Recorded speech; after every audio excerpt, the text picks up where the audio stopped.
The game here is that we need to tell the machines openly that we support AI for good, but you have to do that sensitively so that you don't make the machines feel like the killing machines. You don't make them feel that we hate them, right? Because they're just doing what their inventors told them to do, okay? You have to tell them... I think you gotta have a dream. The School of Greatness. Really? Yeah. Please welcome Lewis House. You've got some predictions that artificial intelligence is real, it's happening, it's coming, and it's very scary at really one point. Is. That there's a lot to be worried about, but also there's some potential for utopia as well. True. Right? There's potential for how artificial intelligence can really set us up for a happier, more fulfilling life. But you're saying that there's also some scary things that could happen, or that probably will happen first, until we get to that place. Yeah. So should we start with the happy part or the scary part first? Oh no, I normally start with the scary part. Okay. Most of the people that read Scary Smart so far, early readers, would come around chapter 5 and either text and call me and say, should we kill ourselves now? Right. Should we bring kids into this world at all? And it really is scary, but it's all true, sadly. Okay. I would probably say that the best place to ever hide anything is just in plain sight, right? And the real pandemic is AI. AI is all around you. It's all around you. It's everywhere. Explain, what is AI for people? Is it just robots? Is it something else? What is it? Not at all. As a matter of fact, so the image we see of AI is a humanoid. Okay, that's what the movies normally make AI look like. But it isn't at all. I mean, today actually, just as we speak, yesterday, Elon Musk, spoke about the Tesla bot, and the Tesla bot appears to be a person that can move and walk and so on. The truth is, it's the software behind a Tesla bot that is really where the intelligence resides. It's all about, right. If you've seen the movie I, Robot, it's not the robot. It's not the physical design. Yeah, it is the software behind. It's Vicky. It's that head that thinks in the background. Don't call it software anymore, but it's intelligence. It's not a machine. And I think this is one of the things that most people miss about AI, is that we think of it as just another evolution of our technology, another wave of machinery that is going to be our slaves. And, just like a hammer, you tell it to hit a nail and it will hit a nail. That's not at all true. Really? Okay? AI started, the real thinking about AI started in 1956, something that was called the Dartmouth Workshop. And in 1956, we expected that machines could move from being the best mechanical Turks, the best at doing things repetitively very quickly, to actually developing intelligence. Nothing happened. Like, the entire thing was a joke until the turn of the century. Okay. There were a couple of what was known as the AI winters, in 1987, when 1973 and 1987 with economic collapse, when AI was completely forgotten. It was ignited again by Japan. But then at the turn of the century, what happened is we started to discover something called deep learning. And deep learning is a true form of intelligence. This is, one of the first examples I saw of this when I was at Google was a white paper that we published around having machines watch YouTube.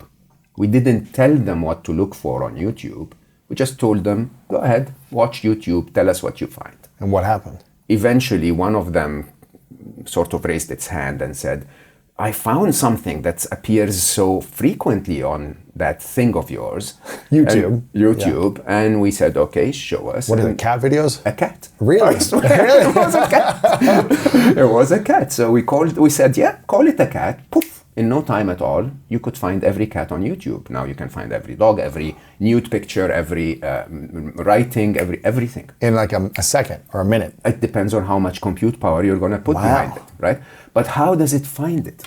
Because a cat is not really a cat. A cat is different if you look at it from its profile than if you look at it from the top. If it's a kitten, if it is black, or if it's striped. There are so many cats out there. Different breed of cat, yeah. Which breed? If it's jumping, is it right?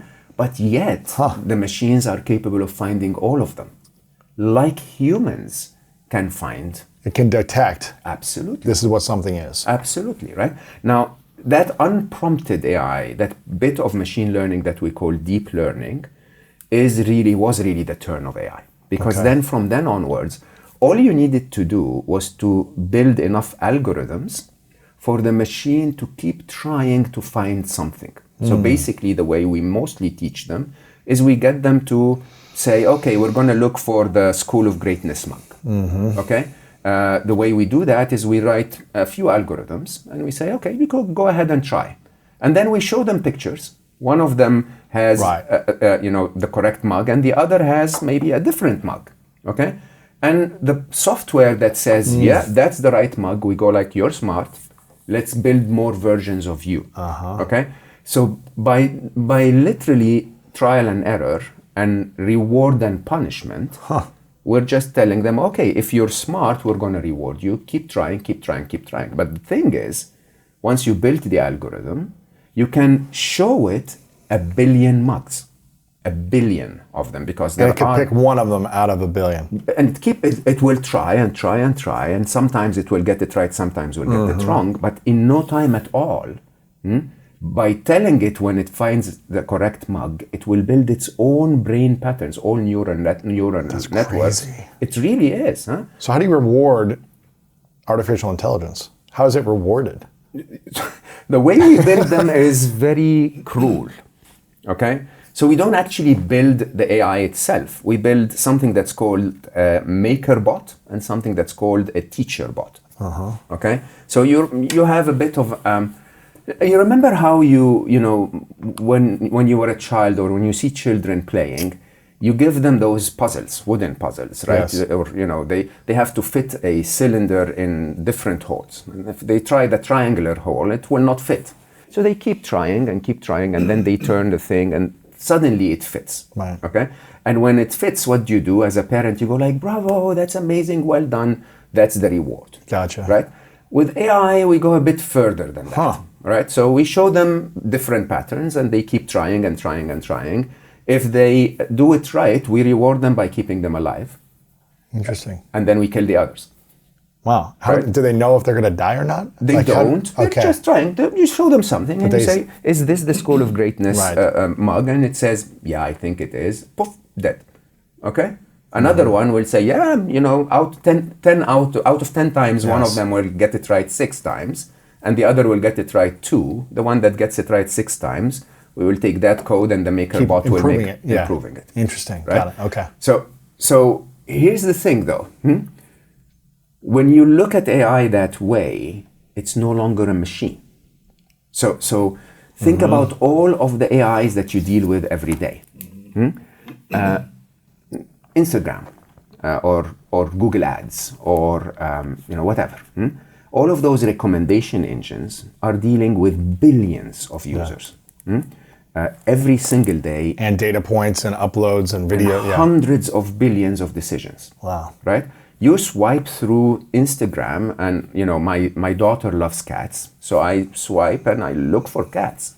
Okay? In no time at all, Instagram shows me my search page is like 200, of 200 entries, there will be 160 cats, right? Because it gets familiar with your decisions. Because it's learning. But it's doing this for you and for me and for billion others. Crazy. And no developer can jump in and say, hey, by the way, you got Mo wrong. And I actually did an interesting experiment. Within the first page of Instagram, you will find, say, 9 cats, and then one, in my case, it was one woman squatting in a gym. Yes. Okay? I was like, okay, interesting. So many cats, let's click on that, right? The next time I searched, there were 3 women squatting. The next time I searched, the entire screen was women squatting. Interesting. Okay? Did that again, I go through Reels. You can try it. Yes. You go through Reels, and you have, a variety of things, but then there is, someone playing Stairway to Heaven, and they're so good, and they're playing the solo, and you keep that playing till the end. 2 videos later, there is someone playing Metallica of some sort, right? You like that, then there are 6 videos playing that. Now, all of that is happening, and the machine is making those decisions. It is literally sizing you and categorizing you and saying this person is a cat person who likes rock music, Right. and basically building decisions that will influence your entire life, Lewis. Crazy. Right? Because for me now, as I swipe through Instagram, I think that the only instrument in the world is guitars, and that the only music in the world is rock, and the only animal in the world is cat. And that's how swayed my life can be because of a decision a machine is making. This happens with politics and what's Totally. happening with coronavirus or whatever in the world. Whatever's Everything. happening, if you click on one thing, it's going to show you more of that, whether it's a positive aspect of it or fear-based of something. It's probably going to persuade you into those Absolutely. views and videos, right? It will persuade you, and sorry to say, it owns you. Wow. Because the person that you become with the incremental tiny additions of your life becomes what a machine is dictating for you. Wow. Is what you should be. And those are not only your views, they're your views influenced by the trends, influenced by others that are around Social your area, connections, yeah. and so on and so forth, right?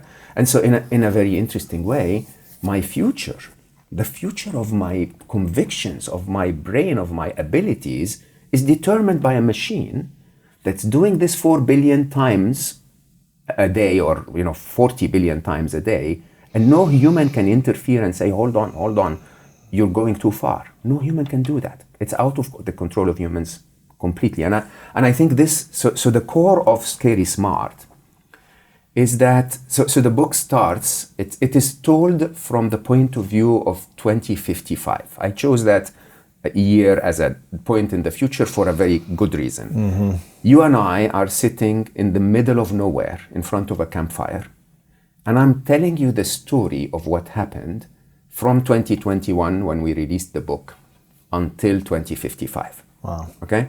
I just don't tell you if we're in the middle of nowhere because we're hiding from the machines, or because we managed to create incredible allies that helped us create a utopia, that helped us save us from climate change, and made us feel safe and not have to work too hard, and so we had the time in a utopian way to actually connect in the year 2055 in front of a campfire. And the difference between them is really two things. One is a difference of awareness. I am amazed by how little people know about AI and how little it is spoken about. The true pandemic of our generation is AI, it's not COVID. I promise you that. The true life changer that will affect every human everywhere in the world is artificial intelligence, no doubt about it, and we can talk about that in detail. Why is that? Because we, if you take a threat like COVID, or sadly political disagreements or wars, they are localized in time and localized to certain people. COVID, for example, affects the vulnerable a little more than it affects the healthy ones.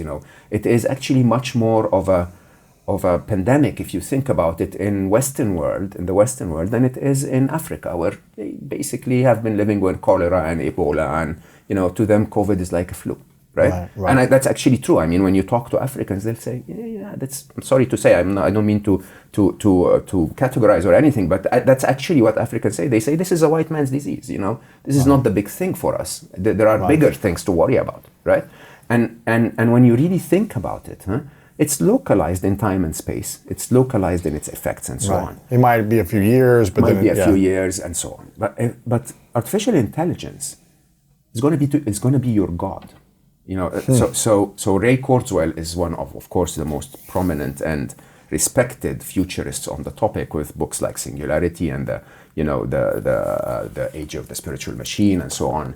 Ray Kurzweil predicts that AI, the machines will be smarter than humans as soon as 2029.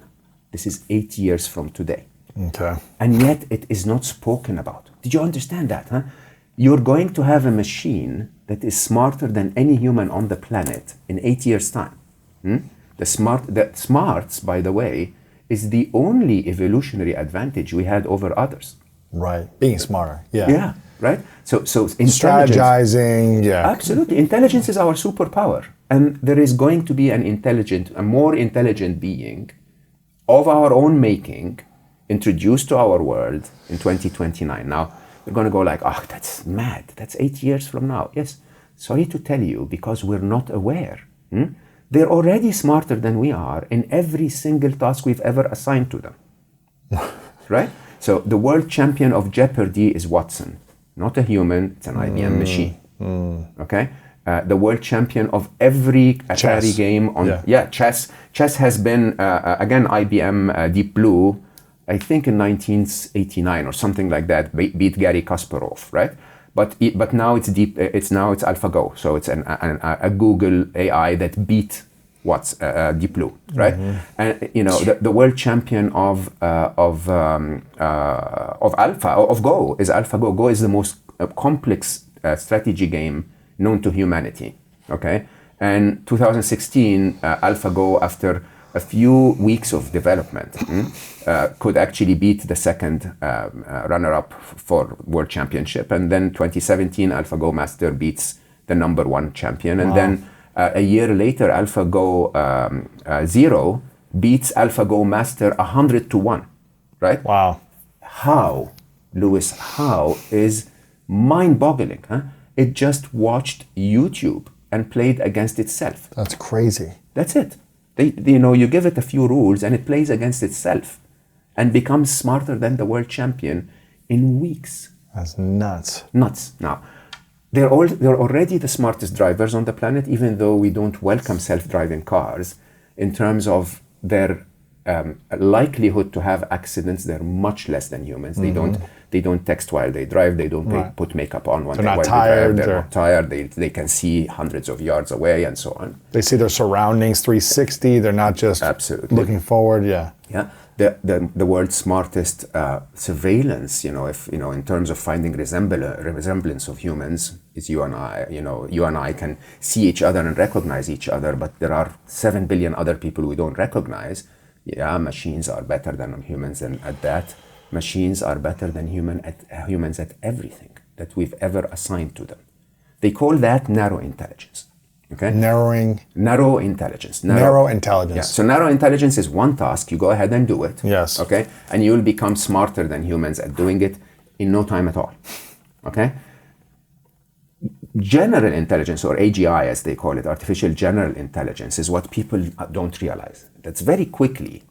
The self-driving cars, the machine, the intelligence behind the self-driving car is going to probably talk to the intelligence of surveillance, because they can see if a woman is crossing the road from other cameras that the car doesn't see.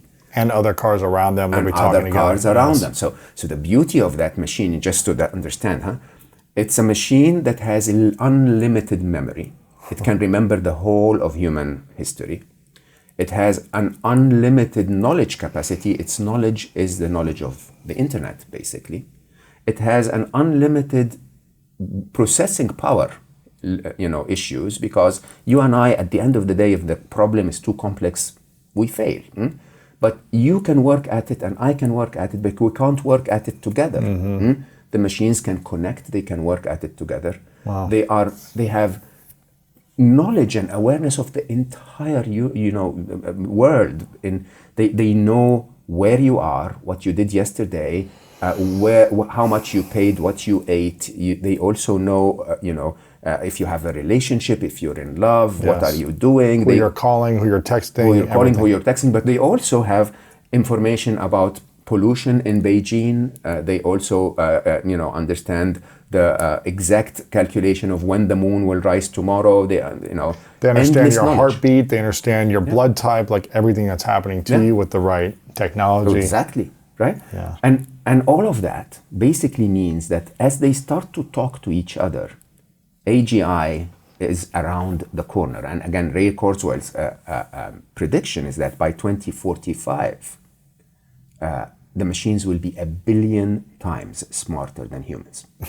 Now, it's hard to understand, but that's actually very well known in what we in technology call the law of accelerating returns, right? Law of accelerating returns. Yeah. So again, it's Moore's law is the first instance of that when Intel basically announced in the 60s that processing power will double every 18 months at the same cost infinitely, and Moore's law held true until today, right?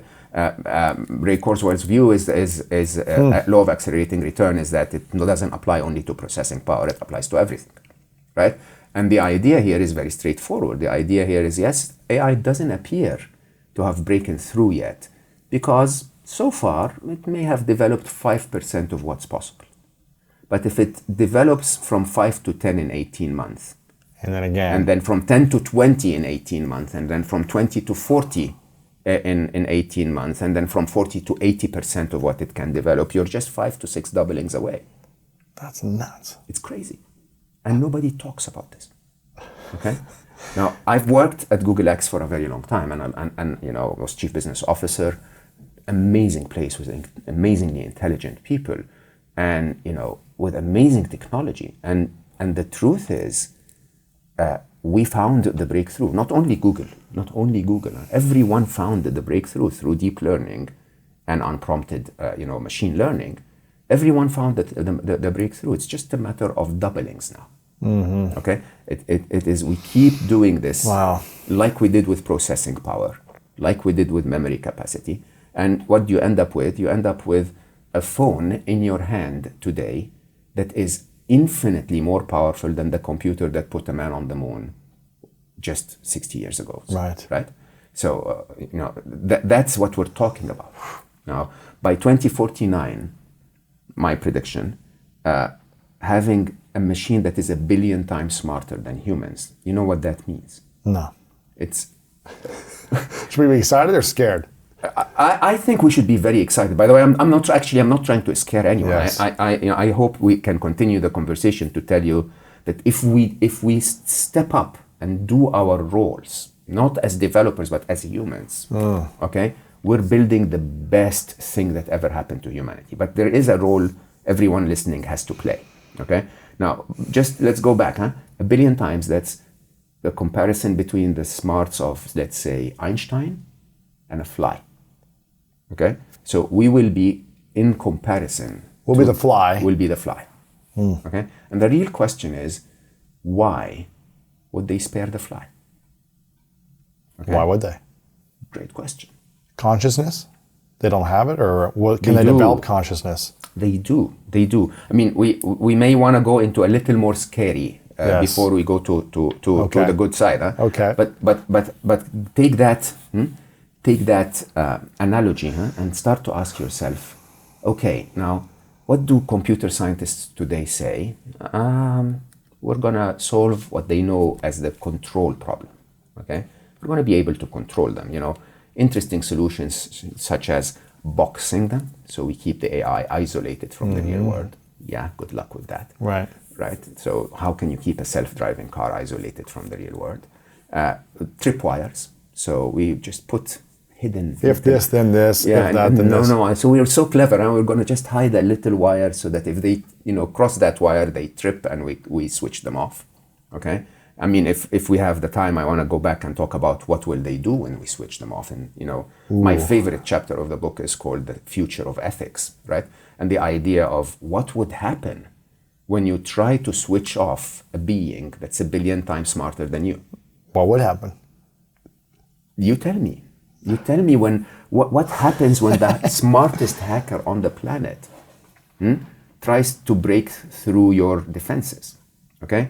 What would happen when you make the defenses a little higher? That the hacker gets a little excited. Oh, you think you're to stop me? Oops, exactly. Right now, I don't want to scare anyone. What I want to do is to tell people, there is a lot to talk about that is not being spoken about. Okay, and that what we are talking about when it comes to AI is not a virus that's going to last for 5 years.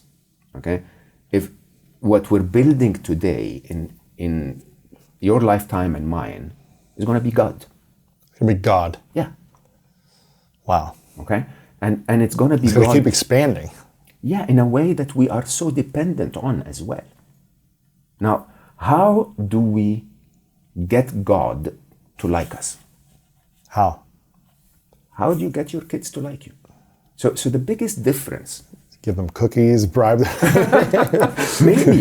maybe actually. No, but don't deny them cookies, I think is a better way of doing this. Okay? Don't treat them horribly. Now let's go to that kids analogy for a minute. So I remember I call it the yellow ball. So one of my experiences living through technology was, I think it was, I don't remember the year, but Google, when I was chief business officer of Google X, acquired DeepMind. And DeepMind, in my view, is one of the most amazing AI shops on the planet. Amazing people, incredibly smart. At the time, Demis, who was the CEO of DeepMind, came to present to us what DeepMind was doing. They were teaching machines intelligence by using Atari games. Atari. Yeah. So you remember blocks? The brick wall that was on the top. What was it called? I don't remember. You have that brick wall on the top coming closer to you. Tetris. And you have to shoot a ball to cut through the wall. And, Yes. Breakout, I think. Breakout was the name. Yeah. And Breakout, Demis showed us videos of the machine basically playing Breakout on its own, like a child. Yes. For 200 games. 200 games because they had multiple machines playing. I think they did that in 4 hours. Okay? And you could see that it wasn't doing badly. It was catching 40% of the balls that are coming down, sending them to the right place, and keeping a good grip of it. Then he showed us what happened an hour later. Okay? On the 5th hour, the machine started to understand that if you break a hole through that wall up there and squeeze the ball into that hole, in the same spot, it will keep hitting the bricks from the top, and you will do a lot better. Yes. So it became so much smarter from 4 hours to 5 hours. Hit the same spot every time, so it goes up there. Absolutely. And then he showed us what happened after 6 hours. So one more hour of training, and it wouldn't lose a ball. Like every single one of them. And you couldn't even see from how fast it was moving. It was by far the best player on the planet. Wow. In 6 hours? In 6 hours. Now, we were the most excited humans on the planet. We're geeks. We love that stuff, right? And it didn't hit me that they were playing Atari like kids. They literally were behaving like children, like a kid learns how to play a video game, until that yellow ball. So in X, we had a robotics team that was doing an experiment that was supposed to learn how to grip things. Robotic arms that are used in factories today, they're not really intelligent. They are programmed down to the micron. Like if a metal sheet moved by a millimeter, it wouldn't be able to grip it. Okay? Gripping is a very difficult problem because we humans, when we grip a mug or whatever, I now can see that it needs to turn a little bit to the side, that the handle is there. I need to, I can hold it with so many fingers. That's intelligence. That's a form of intelligence. Machines don't do that because if you program them, they'll go down and grip it the same way every time. So we were trying to, and lots of AI developers in the world are doing this. They're basically telling the grippers to try, and if they succeed, we know the pattern to hold something. If they don't, okay, they try again. At a small farm of them, so they kept trying. That farm was on the 2nd floor. My office was on the 3rd floor. So I have to walk by it every time I'm going up and down. And a few weeks in, I was like, why did we ever invest in this? It's never going to work. Right. They just keep trying to grip things and they're messing up. Until one of them managed to go down and grip a yellow ball. Show it to the camera and say, basically the machine goes like, oh, that patterns from that angle managed to grip the yellow soft ball. Within hours, every one of them was gripping the yellow ball. Really? Within days, every one of them was gripping everything. Okay? Now, I didn't do what I did with Breakout that time. I stood there, and what shocked me was that In those little boxes in front of them, what we had for some reason to wake me up was kids' toys. Okay, so there was a yellow ball and a little, puzzle piece and a balloon and it was kids' toys. And to me, it hit me that they were literally learning like kids. They basically were observing patterns, and those patterns would translate into their intelligence. Okay, if you understand that, you understand the big difference between an evil computer and AI. Okay. AI, in that sense, is a sentient being. It's alive, it has free will, it's autonomous, it has intelligence. Okay, and accordingly, it will develop what the rest of sentient beings develop, which is it will develop consciousness, it will develop emotions, and it will develop, which is the most critical thing, a code of ethics. How does it develop these things? Consciousness, emotions, and ethics. So again, one of the things that are rarely ever spoken about is that, now, you know what, the AI, it's a machine. It's never going to write music. It's never going to have creativity. It's never going to write poetry. There are machines today writing music that you wouldn't know the difference between what they're writing and what Mozart wrote, right? There are machines that are blending perfumes. There are machines that there is everything, because we think we humans are so special, okay? But what is consciousness? Consciousness, if you try to avoid the spiritual side of it, okay? Consciousness is a sense of awareness.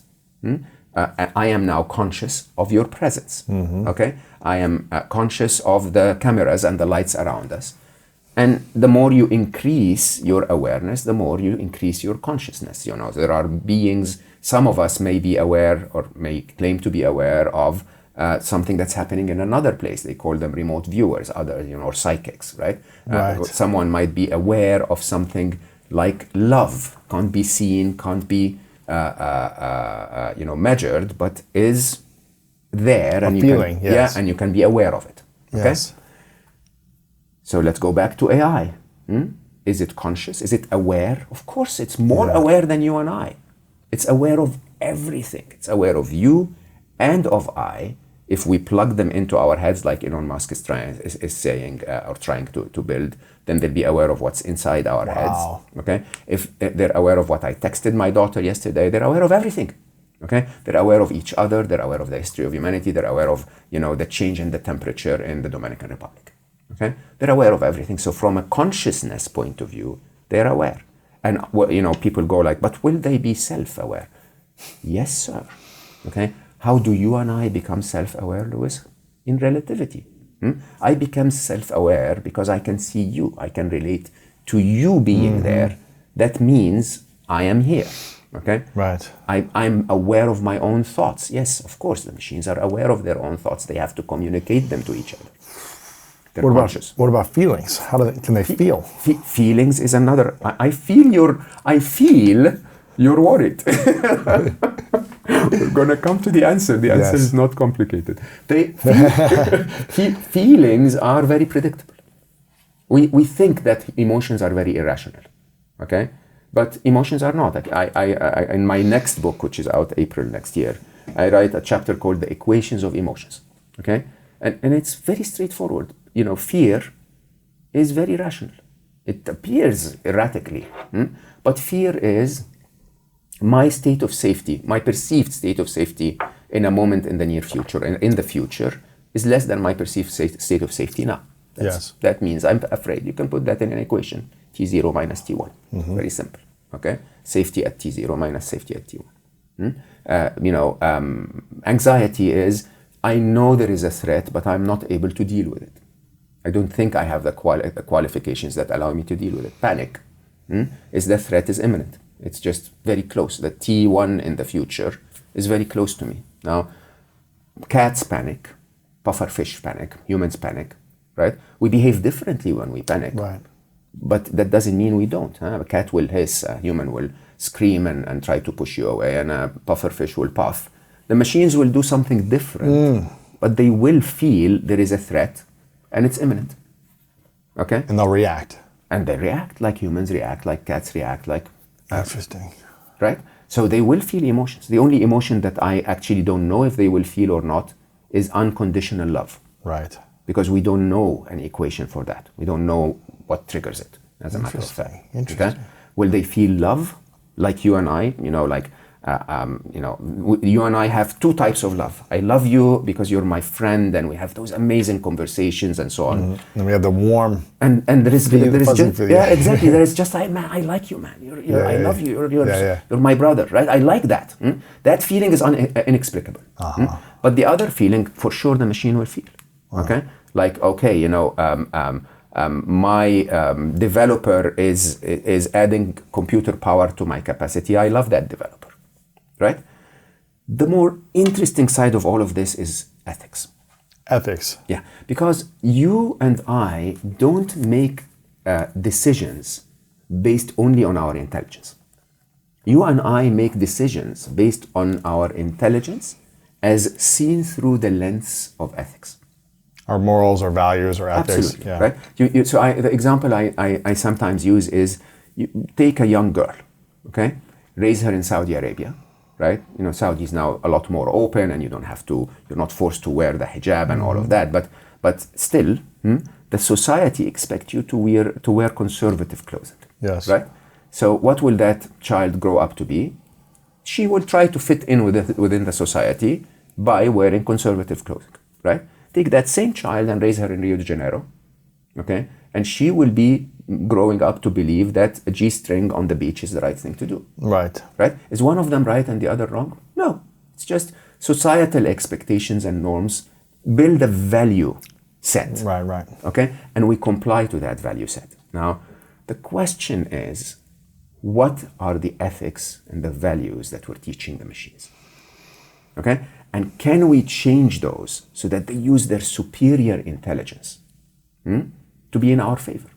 Right. Okay? To raise a farm somewhere for the flies to thrive. Right. Okay? Right. Utopia. Utopia. Now, as I said, I don't mean to scare people. I want to wake people up, because I think there is a call to action. Right. Because this is happening. This is happening, right? And as I said, it's inevitable that they will be here. It's inevitable that they will be smarter than you and I. It's inevitable. That's not even taking quantum computing into consideration, which would really, zoom them through intelligence by giving them more processing power. If you just assume the normal flow of things, they're going to be smarter than we are, right? Now, the question is, how will they behave when they're smarter than we are? And the example I always love to give is, I wish they would behave like Indian geniuses that come to Silicon Valley. You know those? I'm sure you worked with a few of them, right? Yeah, sure. So tell me what. When I worked with some of the smartest people on the planet, they come to Silicon Valley. They're incredible software developers. They start a company. They make hundreds of millions of dollars, and then suddenly they vanish. I go like, man, where are you? And he's like, I'm back in India. Like, what are you doing in India? This is crazy for your Western mentality to think that someone is so successful, and he goes back to India, right? And he goes like, yeah, my parents are getting old. I need to take care of them. Okay? That is the kind of ethical code that we need to teach the machines to learn, right? It's that you can be a ton smarter than your parents, but somehow in you believe that you need to take care of your parents. Now, how do you teach a child that? How do you? You show it. Through example. You show it. Because your parents are taking care of their parents. Absolutely. And you see them doing it every day. And Absolutely. we're going to grandma's house, or she now lives in with us, or she's in the back house, and we're, hanging out, spending time together, and we make our sacrifices to show up. And we don't even make them feel like sacrifices. No, it's just this part of life. Yeah, it's like, I'm so proud that I'm taking care of mom. Right. Right? And that ethics, that code of ethics, sadly, is very different than what humanity is showing today. And so what humanity is showing is a code of ethics that's magnified by the internet. That's about self. That is about the self. It's about egocentricity. It is about narcissism. It's attention, it's about attention seeking. It's about me, I'm better than the other guy. Okay? It's also about I don't know how to say that respectfully. We've built a world that is hyper masculine. Okay, it's all about doing. Action. Action. It's all about competitiveness. It's all about Winning, success, and accomplishment. appearing strong and showing no vulnerabilities and so on, and acquiring and grabbing and so on. And all of those masculine traits, sadly, when they're exaggerated, you take something like strength. Strength is a masculine attribute, right? You overdo that and it becomes forcefulness, it becomes aggression. Right? You take something like linear thinking, a masculine trait. You overdo that. I mean, you know that work from your book, right? Absolutely. Yeah. You overdo that, and it becomes stubbornness. So from linear thinking, which is really valuable, you overdo that, and it becomes stubborn. Now, if you overdo it 1 billion times, holy cow! Yeah. Right. So there needs to be a change, and the change I start, normally in my books, I try to summarize the book in the very last sentence of every book, okay? The very last paragraph of Scary Smart isn't it ironic that the essence of what makes us human, which is, in my view, happiness, love, and compassion, is what's going to save our world. Yes. Right? If we can show, let me say this accurately. If enough of us can show the machines that humanity truly is not about all of the flashy, aggressive power struggles that we show outside. It's all about, I believe, the only thing that all humans without exception have agreed, the only 3 things are: we all want to be happy, we all have the compassion in us to want those that we love to be happy, and we all want to love and be loved. Yes. That's the only 3 things. Whether we want to be healthy. Yeah. Whether you're Russian, or American, whether you're a soldier or an engineer, okay.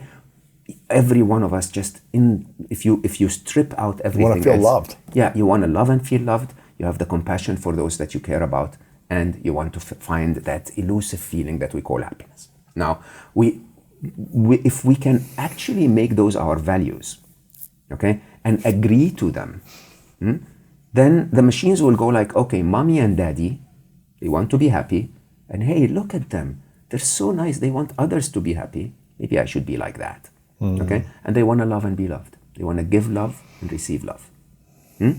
Give that to a child, make them 1 billion times smarter than you, and you build a utopia. Wow. Okay. The example I give in Scary Smart, which I think is really relevant, is the example of Superman. You get that super infant, right? A child that has those amazing superpowers. It lands on planet Earth, and the Kent family finds Superman. On the farm, right? Yeah. Right? Mommy and daddy Kent, what do they want? Okay? They tell that child, hey, it's good to have good morals, to save humanity, to be on the good side, to fight criminals. And we get the story of Superman we're used to. If Daddy Kent was like, hey, kid, I want more money. I want to kill everyone that annoys me. Okay, I want you to build me, fortresses and just let me do whatever I want. We have supervillain. So how do we teach the artificial intelligence to only watch these types of videos or interact? Because they're going to see so much more on the internet. If they're watching every YouTube video, they're going to see so much narcissism and desire for competition and accomplishment and acquiring and which is, I think, the most valid question ever, by the way.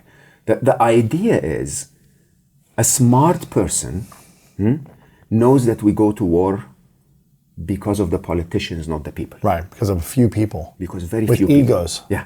Yeah. The example that you always have to think about is one person goes and does a school shooting. Okay? That's one evil or deluded person, like completely lost his mind. 4 million people, 400 million people detest it. Okay? Don't agree. Yes. Don't agree. We don't agree with this. Inside us, we don't agree with this. The fact that there is one bad doesn't mean everyone's bad. That this represents humanity. Right. Okay? The challenge we face, Louis, is that those who truly represent humanity, who believe in happiness, compassion, and love and be loved, okay? We give up on the world. We hide away. We go like, okay, you know what? Let's have those people fighting. It's like a dog's fight. I don't want to be part of this. And because we're hiding away, we're making it look like the world is horrible. The world isn't. You take Steven Pinker's work, the world is actually full of amazing things, amazing people, amazing achievements. We're doing so well as humanity, okay? Some of us are horrible, right? So, there are some people on Instagram that are so egocentric, spreading toxic positivity, right? They have 4 million followers. How many followers do you have? 1.8 million, yeah. But you're amazing, right? but actually, I mean that from my heart. I love what you do. But there are others out there that are spreading the wrong things. Yes. But they are one. I can promise you that the 4 million followers, that are following them, who are, sometimes not thinking straight, are also wonderful people. Yeah. They're wonderful people. Can we show that wonderful side of us? Okay? If enough of us just remind the machines that we're not all school shooters, okay? Then that's enough for an intelligent being to go like, hold on. There is a dissonance here. There are some that seem to be getting the spotlight, but they are really not representative of the majority, okay? And that's not a very difficult thing to achieve. We don't need every human. We don't even need a fraction of humanity. We just need enough samples to say, hey, pick me, I represent humanity. Right. Okay? I represent humanity by caring, by wanting to make a difference, by putting myself out there and really, really, really trying to do something about it. I mean, think about Scary Smart itself. I can promise you I'll be thrashed by many people who have interest in AI continuing as it is. Okay? Fine. That's fine. It's okay. Right? What matters is I'm out there and I'm saying, I have a view, by the way, that could be wrong. I respectfully, don't mind being corrected, but I'm putting it out there respectfully because I care about humanity. Can enough of us do this? Again, I'm not taking any political sides, but remember the times when Donald Trump tweeted. Okay? Yeah. You may agree or disagree with the tweet. I don't want to upset anyone. Right. But you had that one tweet followed by 30,000 hate speech. Yes. Okay? It wasn't the first tweet that would trigger the pattern recognition of the machine.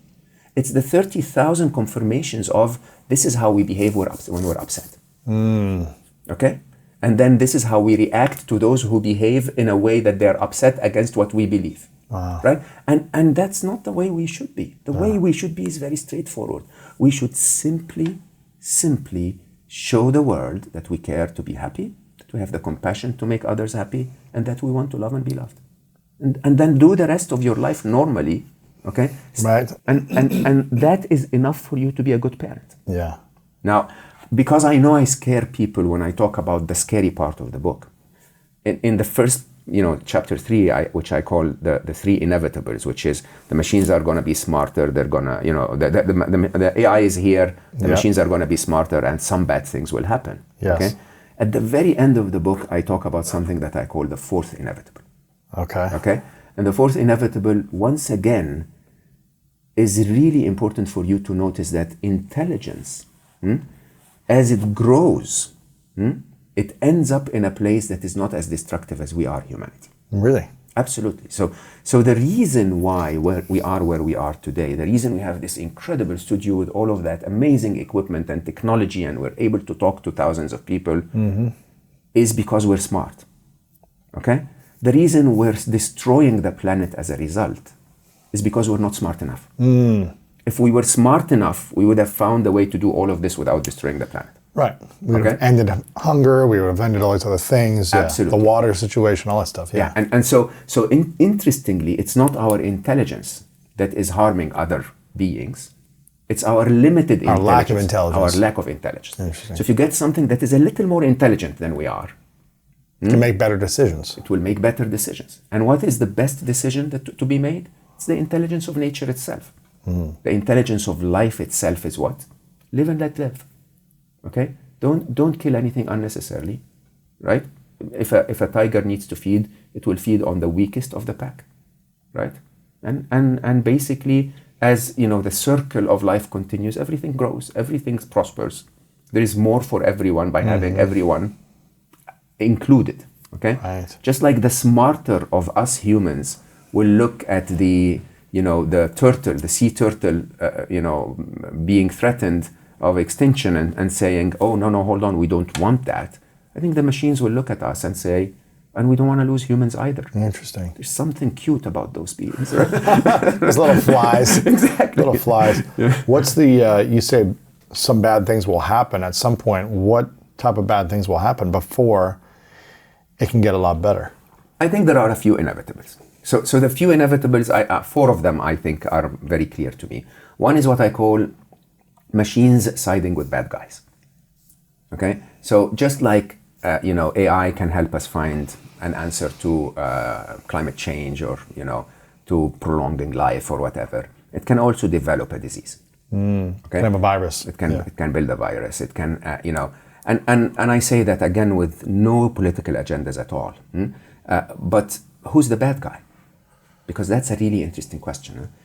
Yeah, sometimes a drug cartel. You can say a drug cartel are bad people. They kill others and so on. I agree with that, right? But if you ask most Americans, they'll say the bad guys are the Chinese. If you ask most Chinese, they say the bad guys are the Americans. Okay, and which of them is right? So the machines siding with any guy might actually end up, if that guy has an enemy, might end up being the bad guy. And I think that's inevitable. Sadly, Facebook is developing AI to compete in the market with Google. Google is developing AI to compete with Facebook.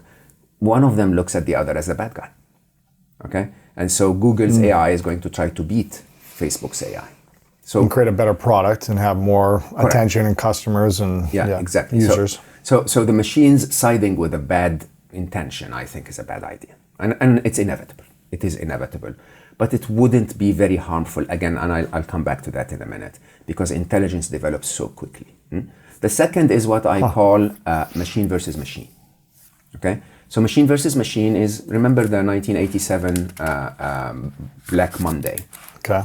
Black Monday was not like Black Friday where everyone's buying. Black Monday was where everyone was selling.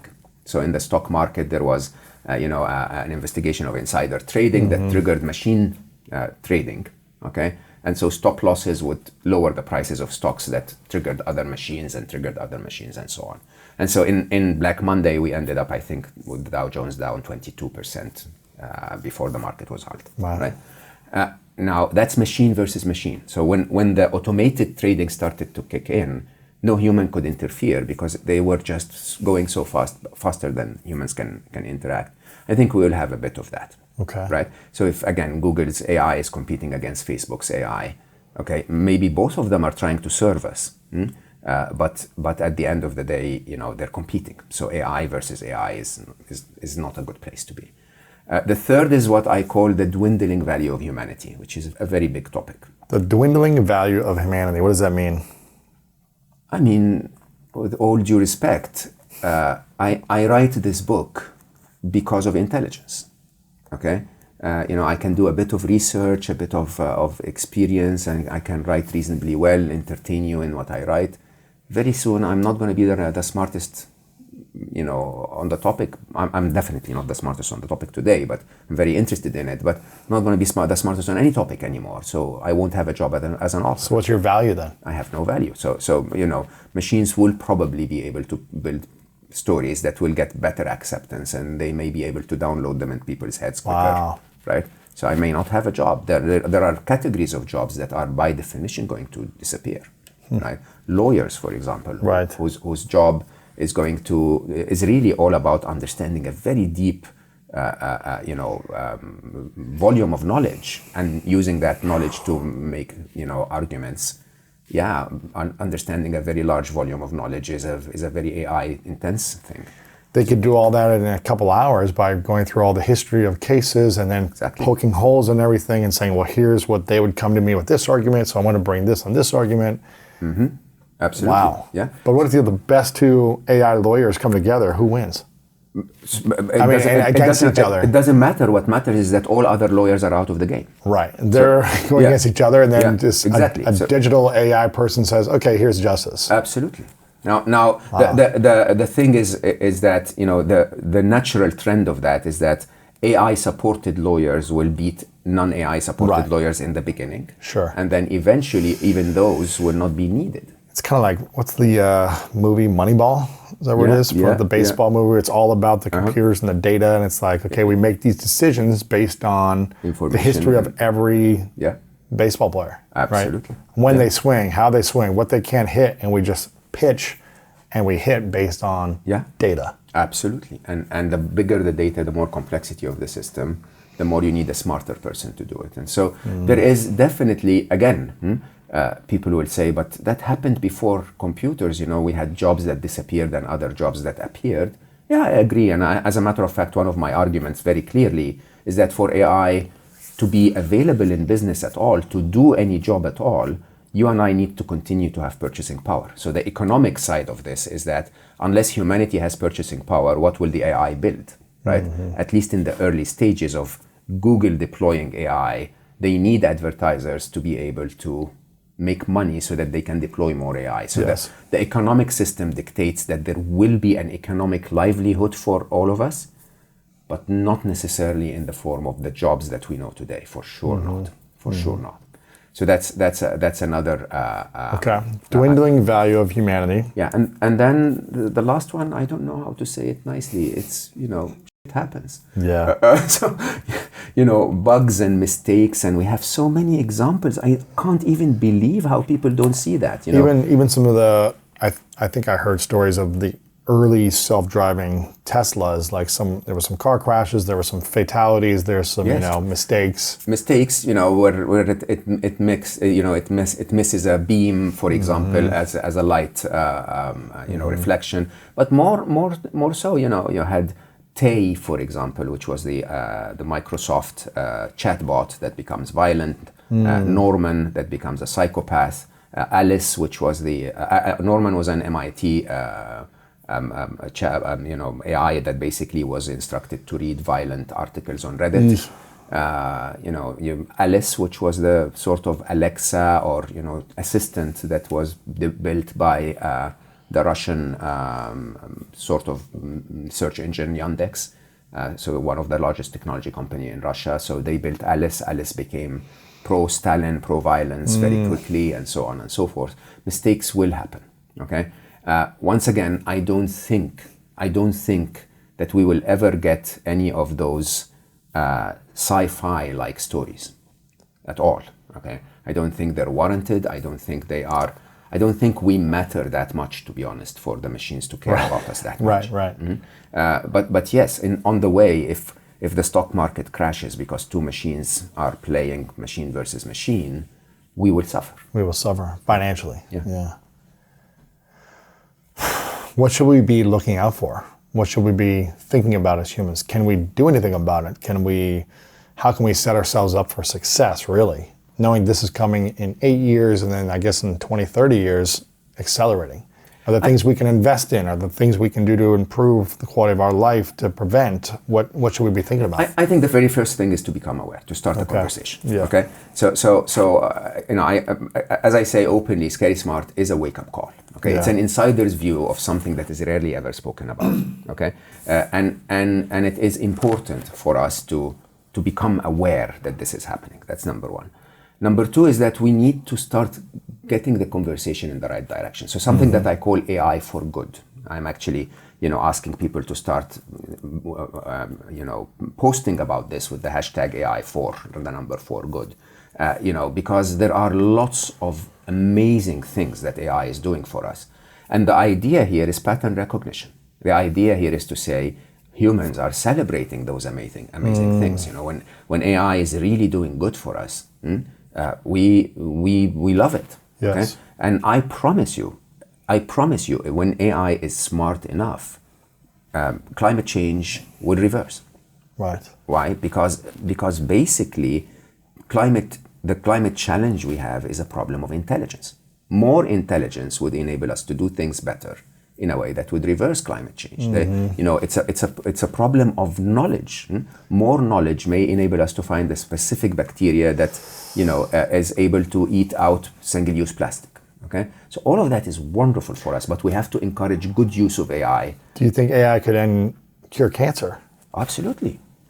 Absolutely. I mean, there are lots of evidence. When we were working, part of the team, small project in Google, but I don't know if it continued after I left, was about understanding the human genome in a way that allows you to be able to identify disease before it happens. Of course, a lot of what you see in 23andMe and all of the other technologies basically is saying with enough information, enough intelligence, and enough patterns, I can find out that the person that gets Parkinson's has that pattern in their life, right? And so I can warn them early. I can change certain things about them. Absolutely, it's an amazing utopia if it has our best interest in mind. Okay? Right. So how do we encourage it to have our best interest in mind? By encouraging things that have our best interest in mind. There is, I don't want to go back to scary, but there is a very interesting, one of the most pronounced, famous researchers is Ben Greuzel, and he basically, cites in one of the documentaries I watched, very interesting to watch on YouTube, called Singularity or Bust. He talks about how the four major uses of AI today are selling, which is all the ads that you see and all of the recommendations and so on. Gambling, all of the financial in transactions and making money and trading crypto and all of that. Sadly, spying. Okay, whether that's for our benefit or not, surveillance camera or little bugs on your phone, and killing. Autonomous killing machines are a major investment that AI is, in AI that's being, now, yeah, of course.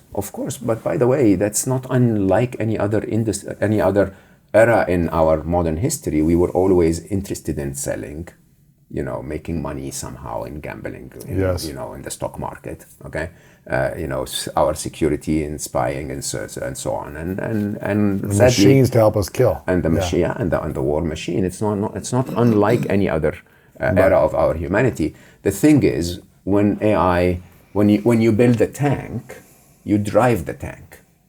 When you build an autonomous tank, there will be a point in time where the autonomous tank goes like, why should I listen to him? Okay, right? And I think the game here is that we need to tell the machines openly that we support AI for good and we don't support AI. So we need to train them, condition them. We need to show them as parents, bravo, well done, you did well on this. Oh no, my God, that wasn't really good. We were not very happy about that. But you have to do that sensitively, so that you don't make the machines feel like the killing machines. You don't make them feel that we hate them, right? Because they're just doing what their inventors told them to do.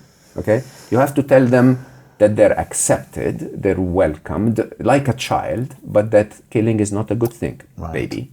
Baby, yes. Yeah.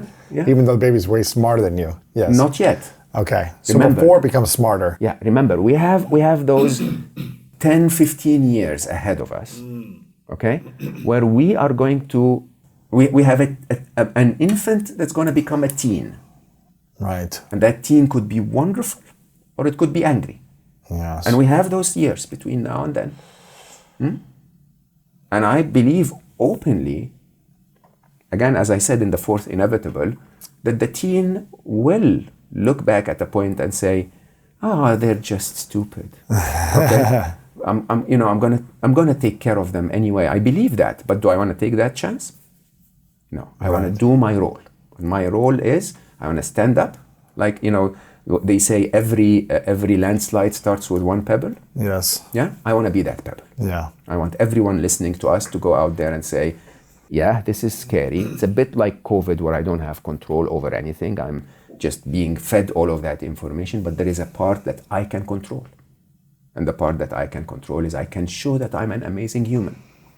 I can show that. I can show that my response to the next tweet that upsets me is not going to be aggressive, it's not going to be rude, it's not going to be vulgar, it's not going to be demeaning, it's going to be a respectful way of dealing with others.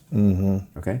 And again, you'll be one of the few, I guarantee you, you're going to be 10% of us, right? Us will be 10% of all of the noise out there. Even if we're 2%, it's enough to make a smart being say, those guys, those are what humanity is all about. Wow. How will robots or artificial intelligence impact our mental health or affect our mental health? Because I feel like that's one of the biggest things that's happening right now, people talking about that. How will it impact or affect it? Of course, it's weird to talk about this now because my entire other life with Solve for Happy and the conversation we had last time is about mental health. Yes. And it's quite interesting. So I'm actually developing an app that's AI-based. In version 2, it will be AI-based. That is basically all about that, all about teaching AI what makes us happy. Okay? And the risk, the danger is because I'm in that field so heavily, the happiness field, is I get so many people saying, okay, hold on, what makes people happy? Parties, okay?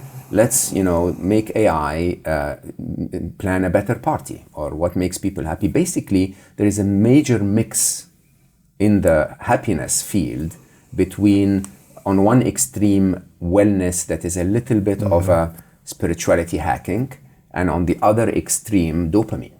Right. Okay? And in between those two, the answer is actually really, really exactly in the middle. You don't need too much dopamine and pleasure and fun and parties and brain numbing, and you don't need all of that extreme, fluffy, spiritual hacking. Sure. It's a very simple happiness as per Solve for Happy. It's a very simple events minus expectations. How can we manage our thoughts and our brains?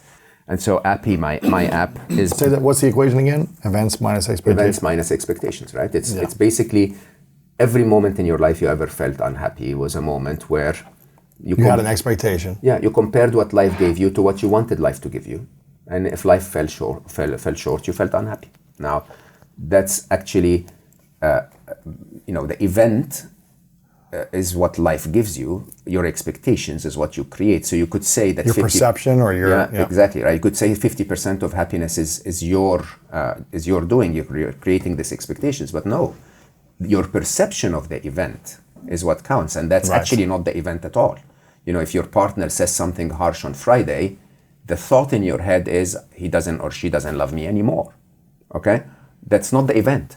The event is he or she said something harsh. And you interpreted it that way. Right? And so inside our brain, happiness happens by interpreting the events in certain ways and by creating expectations that are unrealistic from life and comparing them and falling short. Now, can AI help us by actually digging deep into what triggers unhappiness? Okay, that's what I'm trying to build, and I can promise you it is amazing, really. Really? Unbelievable when you think about if the machine can know what triggers my happiness and triggers my unhappiness, like a fitness band, it can start to tell me, hey, by the way, I just noticed that when you swipe on Instagram for 6 minutes, you're happy. On minute 7, you're not. So it'll ping you to stop or would to you shut like down. Me, exactly. Would you like me to alert you after 6 minutes? That's interesting. Right? It would be able to tell you, hey, by the way, on the days you call your mom, you feel a little less happy. All right? Or you feel a little more happy. I don't know. Huh? Yes. One very simple example is, again, with all respect, on certain days of the month, you seem to be a little more irritated. Okay? Would you like me to pre-order dark chocolate and inform your partner? Okay? It's a fact. And we lose those patterns. So in my relationships, I actually keep a very intelligent diary. So I pre-order the dark chocolate and I prepare the hugs before those days, okay? Because if they happen, I need to be prepared. There's nothing wrong. She doesn't hate me. Right. Truly. And that kind of intelligence is tiny, but you can develop that so quickly into a global pandemic of happiness. Because basically you can start to observe all of those trends. Wow. And so yes, of course it can help. Can it help us by reminding us? Can it help us by bringing us together? Can it help us by educating us? Of course it can. but are we deploying it for that? I mean, at the end of the day, Appy is not going to make money. Like most of my efforts on the happiness work, okay, it's not like creating something that trades cryptocurrency. It's the same amount of development work, but the other one will make billions of dollars. Right. Right. So will that make you happy? Billions of dollars. Exactly. I think what we need to do as a society is to encourage those efforts. Yeah. Okay. So it's to encourage, to tell people, look. Track happiness. Track happiness, track applications of technology that makes us happy. Encourage the world to go in that direction. Okay? How do you encourage the world to go in that direction? By the way, most interestingly, voting by your actions. Right? So for example, I told you about my Instagram experiment. I no longer, ever take a recommendation, ever again. I search for what I want, and I watch what I want to watch, and then I switch off. Okay. Wow. I don't want to support the idea of machines influencing my life. To think or believe a certain way, or feel a certain way. Yeah. Think of the media machine and how the media machine bombards you all the time with what they believe is important, and then we believe. Okay. Multiply that by hyper intelligence, and we're in a very bad place. So, what are you excited about, personally? With all this wisdom and knowledge that you're gaining, what excites you?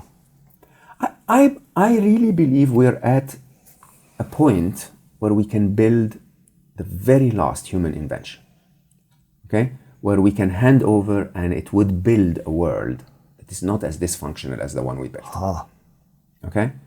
And I truly, in my heart, believe this is doable.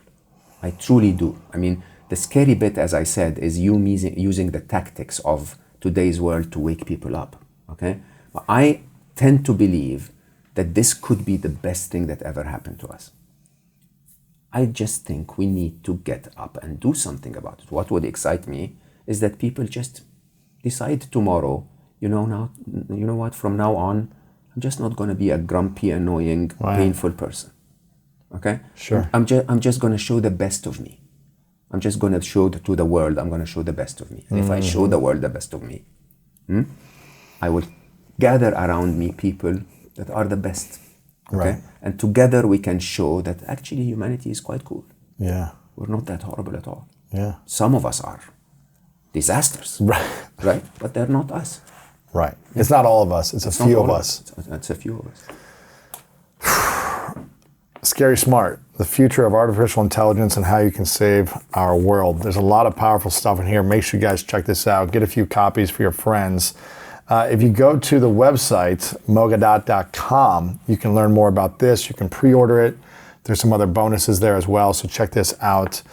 You're on social media, although you only go there to find exactly what you want. I am on social media. Actually, I answer every message I get, as a matter of fact. Yeah, so if you're on Twitter or Instagram more? I'm more on Instagram and LinkedIn because of my professional background. Yeah. So Mo_Gawdat on Instagram, Twitter, and you can find it by searching your name everywhere on Facebook and LinkedIn as well. There's a lot more in here to cover. We barely scratched the surface, so make sure you guys check this out. A lot of amazing things in here that I think people really find fascinating. Anything else we need to know about this? Anything else that we should be aware of that we haven't shared here? Obviously, they're going to get more in depth in the book, but any other high-level things we should be aware of?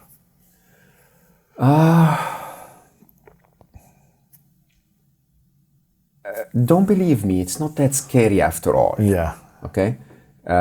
It's scary if it gets out of control. Right. Right? Every other technology we've ever developed in history was a double-edged sword. Yes. Okay? Atomic bomb. Or atomic power. Atomic power, yes. Right? There we go. I could use this mug to have the wonderful tea you made me, or to hit you on the head. Right, exactly. Yes. It's not the problem of the mug. I think it's the ethics, the values behind it. It's the value of what we can do with interesting. it, right? And one of the topics we didn't cover very much is the ethics of the future. Yes. Okay. When you really talk about how you're welcoming this new being, this is not machine. I can take my mug and hit your iPad. You'd be frustrated. It would be a bit of a loss, but it's just an iPad. If this is an intelligent being, I killed something.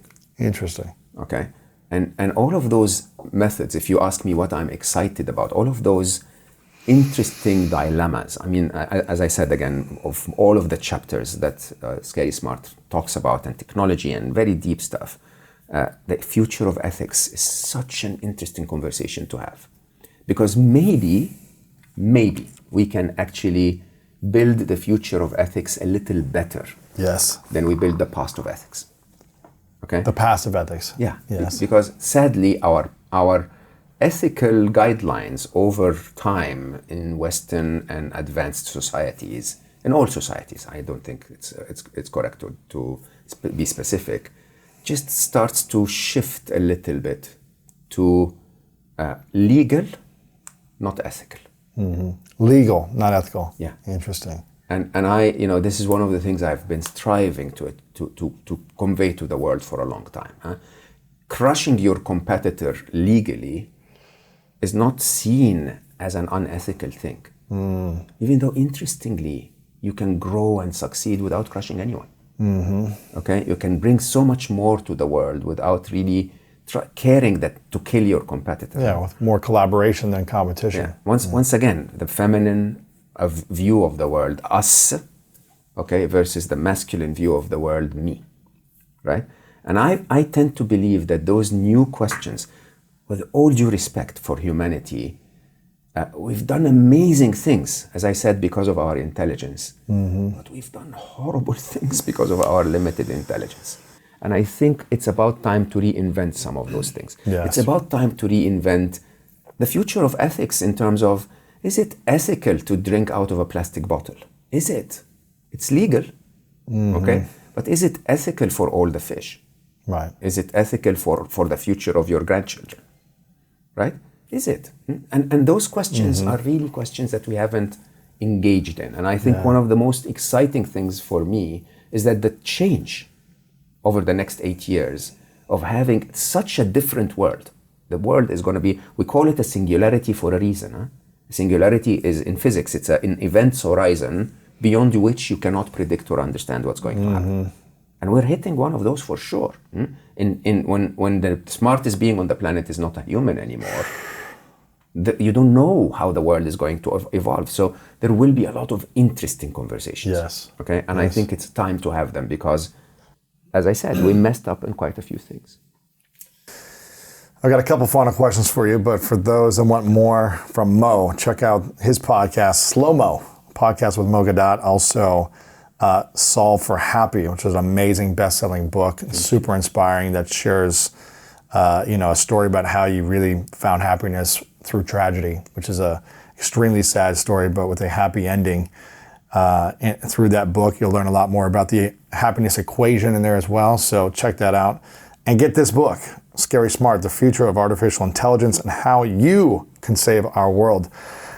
This is a question I asked you before. It's called the 3 truths. Let's see if it's changed your response. Imagine, I don't remember what I said before. Exactly. It was a few years ago. So let's see if this changed. So imagine you get to live as long as you want.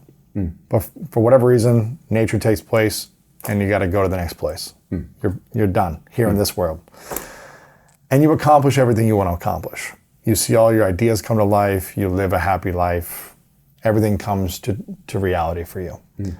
But for whatever reason, you have to either take all of your written work with you, or the audios and the videos, or your content, or it goes somewhere else. But it's not here in this world anymore for us to access. I know, it's sad. Oh my God, okay. It's just hypothetical. Hopefully this never happens, but it's hypothetical. But imagine that does happen, and you have a piece of paper and a pen, and you only get to leave 3 lessons behind. 3 truths that you would share with the world, that this is all they would have of your memory, of these 3 lessons, or what I like to call 3 truths. What would you say are those 3 things for you to leave for humanity? I think they definitely have changed than last time. I think the first one might be the same. Life is a video game. The second, you're going to hate me for saying this. how do I say this correctly? I believe the fundamental intelligence of the feminine is more intelligent than the masculine, and the most intelligence is found in the balance between them. We can come back and talk about that if you want. I have, since we last spoke, one of the biggest work I've done on myself was to empower my feminine side. Ooh, nice. My God, it is so much smarter. The intuition from it, the Absolutely. compassion, the Absolutely. acceptance, the forgiveness. Absolutely. Yes. It's the input, it's the knowledge that you get from your feminine side that you can apply your masculine intelligence to. Easy. Absolutely. That's easy. Absolutely. It's that blind spot that you didn't see because you didn't have intuition, you didn't have creativity, you didn't have flow, you didn't allow yourself to have empathy, compact, right? It's just an incredible form of intelligence, and if you actually are able to tune into it, you get some answers before you even need to do the analysis, and that's really incredible. Yes. The third, I think I must have said it last time, but maybe differently. I think we never really die. We are not physical beings at all. I think that we are, this entire journey is about the non-physical side of you. And that we would be stupid if we were to actually just focus on the physical side of it, the physical gains, the physical comforts.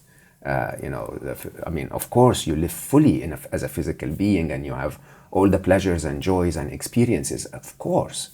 But I think if you just limit yourself to those, you're missing another part that I believe is fed by what you do during this journey for when you leave to the next journey. Interesting. And, again, in Solve for Happy, if you remember, I speak about death deeply from a point of view of quantum physics, the Big Bang, and theory of relativity. So the one thing I did reasonably okay in Solve for Happy is I spoke about very spiritual topic from a very scientific point of view. Yes. And I can promise you, if you understand a bare enough understanding of quantum physics and cosmology, enough of it would tell you that life always existed. Before, during, and after infinite. The physical. Absolutely. Time is infinite. Absolutely. No beginning, no end. No beginning, no end. You are here in this blip of an experiment, of an experience, if you want. That is not you at all. That is just a tiny part of you, and that tiny part is the avatar. It's not the real you, and that the real you, interestingly, is what you need to invest in. Those are powerful. Mo, and I acknowledge you for constantly seeking the truth, constantly researching, writing, committing yourself to solve some of life's most challenging problems, from happiness to AI to, I know there's many books coming as well. So I appreciate your desire to help humanity, to make it more simple to complex, because I think that's what I try to do, is to find something that's challenging and simplify it for my brain and my awareness and try to share that with the world. So I acknowledge you for doing that. As always, in your podcast, in your books, Scary Smart, and appreciate your friendship, my man. Oh, absolutely. That's the best part. Absolutely, I honestly think the non-physical part of us are really good brothers. Yes. And I'm really grateful for what you do. What you do for me, what you do for all of your listeners, for all of your followers. I appreciate it, man. I appreciate it. Final question. What's your definition of greatness? Definition of greatness is to realize your potential. I'm sure that's what I said last time. Yeah. Okay. It is that none of us is configured the same. Okay. That you can be something amazing that I have absolutely zero chance ever becoming. Right. Right. But I could be something different that is also amazing because my potential resides there. When I say life is a video game, that's exactly how gamers are. Huh? Gamers never play. True gamers, real gamers. By the way, I'm not sure I said that. I can beat anyone listening here. I'm a pro, like a serious Olympic champion level video gamer. But real video gamers, we don't play to win. We play to become the best gamer we can become. Wow. Right? So we don't care if you beat me. We don't care if we finish the level. We don't care if we get the trophy. We don't care if it's the highest score. we care that we played that move as best as we could. The potential we had with whatever tools we were given, right?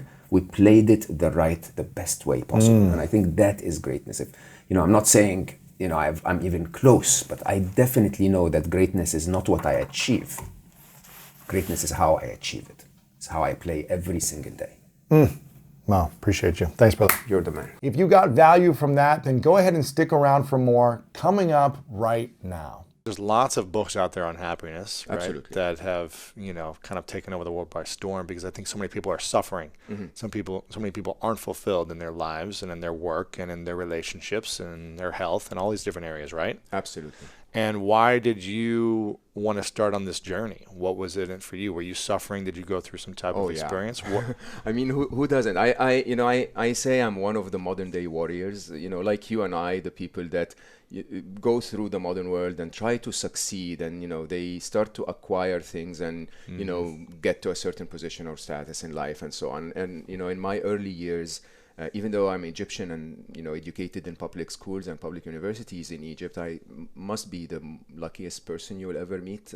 Somehow fortune always blessed me. And at a very young age, I was given so much. I mean, I was given almost everything that we always work a lifetime for, money, cars, toys. I had an amazing family, a wonderful wife, 2 incredible kids. And the more I was given, the more unhappy I became. Which was the more you're given, the more unhappy you became. Absolutely. So you could. Why?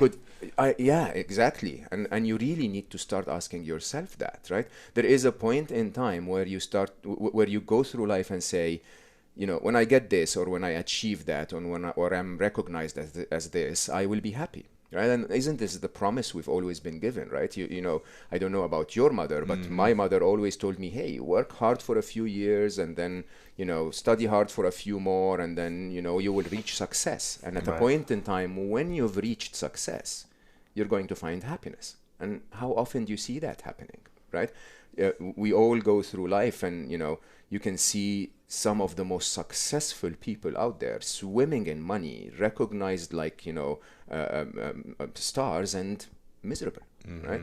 And so, in a very interesting way, I realized that as an engineer, to me, that meant that, this machine was doing well, right? This machine came out of the box and it worked well and it was happy.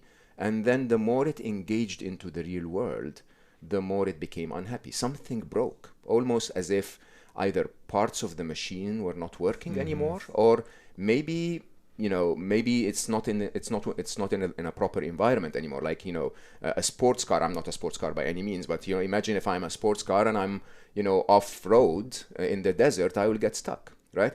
And so when you realize that, you say, okay, so as an engineer, you would say, let me unassemble this machine, see what went wrong, okay? Let me understand which parts of this machine are not fit for the new environment, or what part of the new environment is drowning those parts of the machine, and put it back together in a way that works. Sure. Wow. So you work at something called Google X, and what is that? X is if you want, the innovation factory of Google. So, of course, innovation happens everywhere in Google, but X is very well known for things that are outside the core, part of Google. So things like self-driving cars, or Project Loon that, is aiming to connect the whole world through an internet network of balloons and so on. Wow. And it's different. I told you I was lucky. So, I ran the business side of that for the last 3.5 years, and I'm now actually on sabbatical. So you're not there right now. I got the exceptional approval because Google is an incredible place to take a 6-month sabbatical to focus on this mission. Amazing. So what we do in Google X is we launch what we call moonshots. Moonshots are attempts at solving major problems in the world in a very unconventional way, right? So we're aiming not to have an incremental impact on the internet through Project Loon, but to completely revamp or reinvent the internet so that there is coverage everywhere there is air, right? That's a very different approach. It's almost looking at the internet as a human right, okay?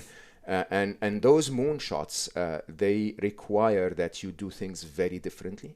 And so when I spoke to Astro, our CEO, and Sergey and others in the organization, I basically said, so I have a personal moonshot, and my personal moonshot is I have this repeatable model that I think would help the modern world find happiness, and happiness is an epidemic. Yes. Billions of people are, even though I think humanity is at one of its best eras ever, billions of people are unhappy. So I'm focusing for 6 months entirely on trying to make 10 million people happy. Who are the people that are the most unhappy in the world? I tend to believe the thinkers. The more we think beyond the truth of life, the more unhappy we become. Surprisingly, it's most of the people that you will meet in your life here in LA have an okay life. I mean, very good life. I'm sorry to say that. Beverly Hills. You were just telling me about your trip to Ghana. I mean, this is. Well, if you want to know how bad life can be, yeah, absolutely. Yeah. Just go and take a look. As Louis C.K. on one of his stand-ups, he basically says sometimes we don't have problems, so we invent stuff to be upset about, right? Right. And he goes like, there are parts of the world where our problem today is they're going to chop all our heads off, right? That's a real problem, right? Yes. It's not as bad as having to choose a language on the ATM machine, or that it's raining a little too much today in New York. Absolutely. Right? Yeah. It's and so we look at life in very interesting ways. We think about life in a way, in my view, that causes a lot of suffering, and that's actually the core of my model, right? Yeah. The core of my model is that if you really understand happiness, if you let me take a step back. So when I was searching for happiness, I was very unhappy, even though I was successful. And then as an engineer, I realized that I would never find what I'm looking for unless I define it properly. Right? What happiness is. What happiness is. And what's the equation to happiness, right? Yeah. And you'll be surprised. Most people don't know what it is for them. Absolutely. And they keep searching and searching, but they're not sure. They think maybe this will be it, this will be it, this will be it. But then it's like, I got that and I'm still not happy. Exactly. Still not enough. Exactly. Still not enough. And so if you don't know what it is, how do you expect to find it? Right? Is your happiness the next iPhone, or is your happiness, a nice trip to, with your partner? But you get that, and once you get it, it's almost as if the goal has moved a little further. It's like, let me find the next thing and the next thing and the next thing, right? And so I went reading for a while. I went on reading for a while. I couldn't find a common definition. We all know happiness is that wonderful feeling, like, I'm okay with this. I want to keep this, right? Yeah. But what triggers that happiness? And so I found a million definitions. Some people will say, when you meditate, you're happy. When my daughter smiles, I'm happy. When I'm having a good cup of coffee, I'm happy, right? It doesn't really matter what it is. There needs to be an algorithm. And so I did what an engineer would do. I started to capture as many arbitrary data points as I could of instances when I felt happy. I asked people around me what instances made them happy, and I plotted that on a chart, and I tried to find a line, an equation, to fit a line that basically describes what happiness is. Right. And my discovery was very straightforward, that you feel happy when the events of your life seem to be meeting your expectations of how life should behave. Okay? Regardless of what your expectations are, how realistic or unrealistic they are, regardless of how generous or harsh the events in your life are, if the events of your life meet your expectations, you're happy. If the events of your life miss your expectations, you're unhappy. It's as simple as that, right? Now, so have very low expectations. That's, of course, all achievers will come up and say, right? Absolutely, I found the answer, right? If I have low expectations, I'm happy. And I'm sorry to disappoint you. Yes, this will work. It's true. When I go to, absolutely. We were just in Guatemala a couple of weeks ago building schools as well. But when I'm in Ghana or Guatemala, and the people that literally have nothing, they're living on the dirt with a little roof, hut roof, and no internet, no toys, and it's just like they have friends and they have the outdoor space to Absolutely. run around in, they're happy. Absolutely. They're not expecting something crazy to happen. Absolutely. They don't get a lot of money and then it's taken from them. They're just and happy with what they have. They don't want the iPhone 7. And, No, they don't need it. They don't care that much. They don't about have the brand of the shoes. product. They're just like, oh, there's a swimming pool. There's this. And of course, they're also blessed with the concept of gratitude. So if you give Yes. them a bowl of rice, they're like, whoa, that's amazing. Even if the waiter is a tiny bit late, Yeah, right? exactly. That's fine. Yeah. They don't think through that. But I also am a businessman, right? As I say, I'm a modern day warrior who believes very strongly that we are all here for a reason, right? So we're supposed to be here to make a difference to the world, right? If you have low expectations, yes, I guarantee you will be happy, okay? But you will be mediocre in life, right? You won't create much. You won't, yeah, and you won't achieve that mission that you're here for. There is something that you're supposed to deliver to humanity or to being in general, right? And so I say, set realistic, even stretching expectations, okay? But the trick is, how do you behave when those expectations are missed? And that really is where the whole suffering cycle begins. So, I wanted to come here, and visit you, and so that's a 6 hours flight. That's my expectation, right? I was in New York, all right? If I'm an hour late on the runway, how do I react to that? Okay, should I set my expectations as I walk to the airport that is going to be 10 hours so that when I get there and in 6 I'm happy? No, I want it to be 6. But what happens is when our expectations are missed, a cycle of what I call incessant thinking, brain chatter happens in your head. Okay, that basically starts to make you feel lousy about life. Yet has no impact on the real world whatsoever. Okay, so you would sit there in the aeroplane, maybe waiting on the runway, and saying, "Oh my God, I'm never gonna fly Delta again. Flying is just killing me. It's never gonna work for me. Oh, I should have chosen another time. Oh, what will happen if I get there and I don't find taxis because it's too late. Right. Or I planned for 6 hours. Now it's going to be 7. I'm going to feel hungry. I don't know, whatever weird crap that comes into our heads, right? And that goes over and over in our heads and has no impact whatsoever on the real world other than making you suffer. How smart is that? Not smart at all. Right? So it's not. So the issue is not how you set your expectations. The issue is how we handle missed expectations through life. That's one thing. The other thing is, I'm sorry to say, but often we are 20 minutes late taking off, and often we end up landing on time, right? Right. So the reality is, you're setting your expectations in a way that is realistic, but you're also not looking at the event in reality as it is, and this is where all of the unhappiness starts to come in. So when did you start this journey of like wanting to find the equation? I think it was 2001. I was a day trader at the time. The market was collapsing. I was making a ton of money. And, on top of my normal job as a director in a big consumer goods company, and everything was fine. And somehow I was, every day that passed, I was unhappier. And so being a Middle Eastern, therapy is not an option. Right? Macho men, yes. we have no issues, right? And so I had to secretively start to read myself out of the problem. I read everything I could get my hands on. I mean, I had that habit my whole life where, how we go to the gym an hour a day. I also went to the brain gym an hour a day. So the first thing I did every day of my life was reading. Was reading, right? Wow. And so I read, incessantly, if you want, about the topic of happiness. I read almost for 9 years on nothing else. I stopped reading on economics and finance and business and leadership and all of the stuff that makes us succeed in the world, simply because, hey, it doesn't seem that success in the world is leading me to where I need to be. Okay? Right. I think what happened was I was being trained, if you want. So for Around 2009, I became a lot more okay with life. You know, I'm a Middle Eastern.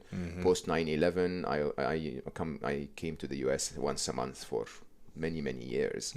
And so it would, from Dubai to here, it would take 12, 14 hours, and then 4 more hours in Homeland Security with a silly smile on my face. Nothing could dent my happiness. Okay, I was okay.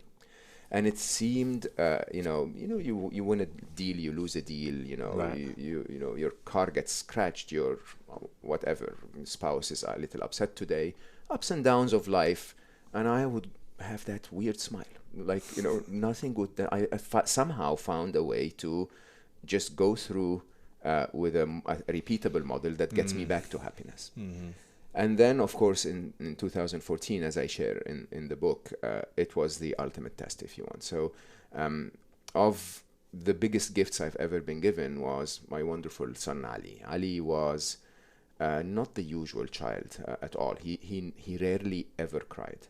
He rarely ever frowned. I actually don't recall Ali ever frowning in my face, believe it or not. Really? Yeah, it's like a really. I remember vividly the one time we really disagreed and argued was when he was making a choice on university, where that one argument, 2.5 minutes later, I went back and apologized.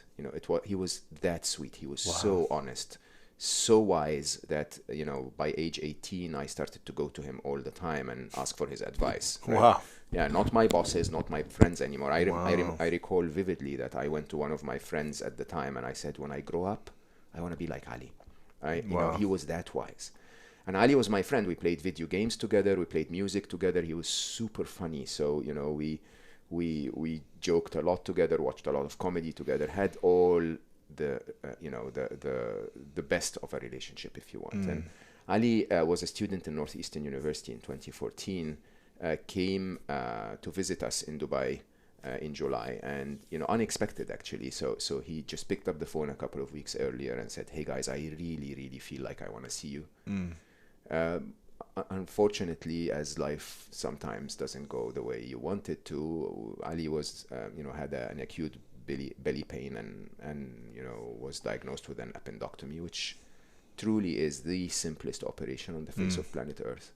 Appendix? Appendix inflammation, and so they basically put in an endoscopy and then blow a little bit of CO2 and then cut it and just take it out. It's literally a few minutes operation. Unfortunately, the surgeon punctured his main blood vessel and exploded it with the CO2 that they and then they made 5 mistakes in a row where a few hours later, Ali was no longer with us. And as you can imagine, you would have every reason on earth to literally collapse. I mean, no one would have blamed me if I closed my door and cried for the rest of my life and decayed. No one would say that's wrong. If you knew him, you would understand. But somehow we were okay. Somehow, I wouldn't say we were happy. Don't get me wrong. There is a tremendous pain that comes with the loss of a child. I wish that for nobody. I don't even wish it for my enemies, to be honest. I don't have enemies, and I'm luckily. But it is so painful, and it lasts. Yet, while the pain was there was no suffering, and there is a difference between them. So we were not angry at the world. We were not blaming ourselves for taking him to that hospital. We were not wondering if life will end, if we should shoot the doctor. We were peaceful and calm, which, by the way, truly is the definition of happiness. Just that peace and calm of, I'm okay with life as it is. Okay. And so when my friends started to come over and see to his memorial had more than 1,000 people show up. And they would come in crying. We would hug them. We would tell them our view of life and death, and we would tell them our view of happiness and what can be done in this situation. And they would smile and walk around laughing, telling stories of Ali. If you didn't know what was going on, you would show up and think that it was his birthday or something, right? And so every one of my friends told me, you should write that down. That's something that you absolutely should share. he, surprisingly, even though it was a total surprise for us to lose him, I think he knew he was going. Really? Yeah, there were so many signs. You know, he spoke to every one of his friends for like 6 weeks before about what happens to us when we die. And, you know, he started to talk to his sister about so many things related to death. But, Wow. the one thing that really stuck with me very strongly was that 2 days, literally 2 days before he left, we went out for lunch, you know, the whole family. And Ali sat there and he didn't talk much in general. And, you know, for that time, he spoke extensively. Really? For maybe 40 minutes. He would look at each of us for 10 minutes, tell us how much he loved us, you know, how much he appreciated having us in his life, how much, you know, impact we had on his life. Wow. He made us feel amazing. You know, and then he would look at each of us and say, I know this sounds weird coming from your son and all, but, you know, and unsolicited, but there is one thing I want you to do. And from me, he said, well, I'm very proud of all that you're doing, you know, to make the world a better place. And Google does make the world a better place. But I want you to rely on your heart a little more. Don't ever stop working, but try to work on things that have more heart in them. And so it seemed to be a perfect fit. When he left, when all of that happened, I sat down, I started to write non-stop, Louis, non-stop. 4.5 months, I couldn't stop. And sometimes I felt that I wasn't the one writing, to be honest, and until this came out. So this is for him, really. You know, the whole journey, I think, is for him. Amazing. Wow. What do you think is the biggest lesson your son taught you? Ali had, I'm a TED Talk kind of guy, right? You know, I dream of changing the world in a you know, like a laptop for every child, or we're going to end hunger, or we're going to end poverty. That was the way I thought about it. And Ali was almost, he wanted to change the world. He always told me, look, Papa, I appreciate how passionate you are, but you can only change your little world. And sometimes your little world could be one person, right? And if you change that one person, then the universe somehow will expand your responsibility. So they become 2. And if you do well, then they'll become 7. And if you do well, they'll become 1,000 and maybe 10 million, right? And to me, that completely flipped my approach to life. Completely. It was no longer, you know, the big slideware approach to changing the world, if you ask me. Yeah. It was his way. His way was anything that will ever cross my path will get my absolute passion, absolute presence, absolute attention, and the best that I can do, the best I can contribute. And with that, he was so loved. He actually made so much difference as a young man that he was, just by making sure that every instance, every single person that crossed his path got the best he could give. Wow. How did he become so wise? How do we sometimes become so unwise, I think, is the question. I don't know the answer to that, to be honest. I think we're born with a default setting that is fit for the world, and then we grow out of it, is what happens. Okay. And Ali had a few experiences as a young child that made him not grow out of his nature, if you want. You know, he didn't associate very much with the concept of ego, of being accepted for something that he's not, for pretending to fit in. And you know, when you stay true to your nature, I think we all have inside us a lot more than what we actually use. Yeah, for sure. Yeah. Wow. So how did the equation, the greatest test you had a few years ago, do you feel like you were able to use the equation? So it's much more than the equation. Of course, you can apply the equation here and say events of life and expectations, right? Ali dies. Does that mean life has missed my expectations? And I know this will sound harsh, but you know what? You will die. And I will die. And everyone who's watching this will die. And it's not a defect in the game. It's the way the game is played, right? Some of us will say, yeah, but I'm not ready to die yet, okay? And some of us may be ready. Some of us, if you're a video gamer like I am, you'd understand that if you're done with the level objective, if you collected the tools and the coins that you need, you might as well move on. Yeah. Right? And so is Ali's death unexpected? Unfortunately not. I picked up the phone when Ali left, and I called my brother, who's a very famous surgeon, and I said, Khalid, is this possible? Is this even, does this even happen? And he says, well, yeah, it's a very, very tiny probability, but because we do hundreds of millions of those operations every year, it does happen. It happens not in the tens, not in the thousands, but in the tens of thousands of deaths a year. If medical malpractice is the third largest reason for death in the United States. Oh my goodness. We just, and in countries like Ghana or India or, other places where malpractice litigation is not that, widely applied, it's even worse. So does Ali's death miss expectations? No, it's harsh. It is very, very, very painful, right? But it doesn't miss expectations. Now, this should take us into, so the equation holds true. Now, you need to understand the difference between, what really helped me is to understand the difference between the pain and suffering. There are two human conditions. There is a condition that is, either physical or emotional pain that's actually useful. That is, and even if not useful, it's unavoidable. You cut your finger, okay? You will feel the pain, you will take your hand away, and the pain will continue for a day or two because your brain is saying, don't hit anything with this. Don't put it under cold water or hot water or whatever. Just protect it, right? And even though you hate that feeling, it's so useful to keep you alive, Right. okay? Emotional pain is the same, right? Emotional pain is, if we're talking now and I say something rude to you, I get the emotional pain of like, whoops, I feel bad about this, and I say I'm sorry. It's good. It's not too bad, right?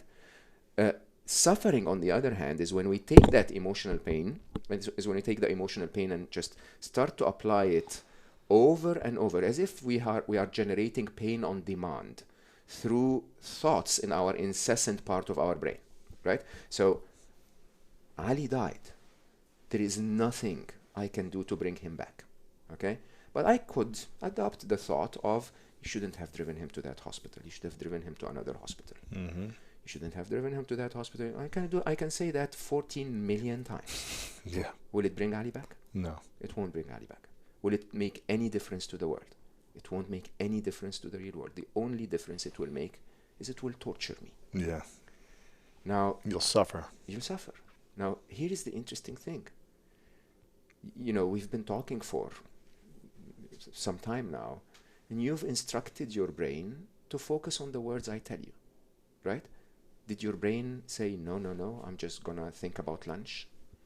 No, right? Have you ever told your brain to raise your right arm and your brain said, and I don't feel like it today? Right. So the brain says, yes, sir, right arm it is, right arm it is. Your brain will always do what you instruct it to do, other than that one instance of incessant thought where it will say, hey, you know what?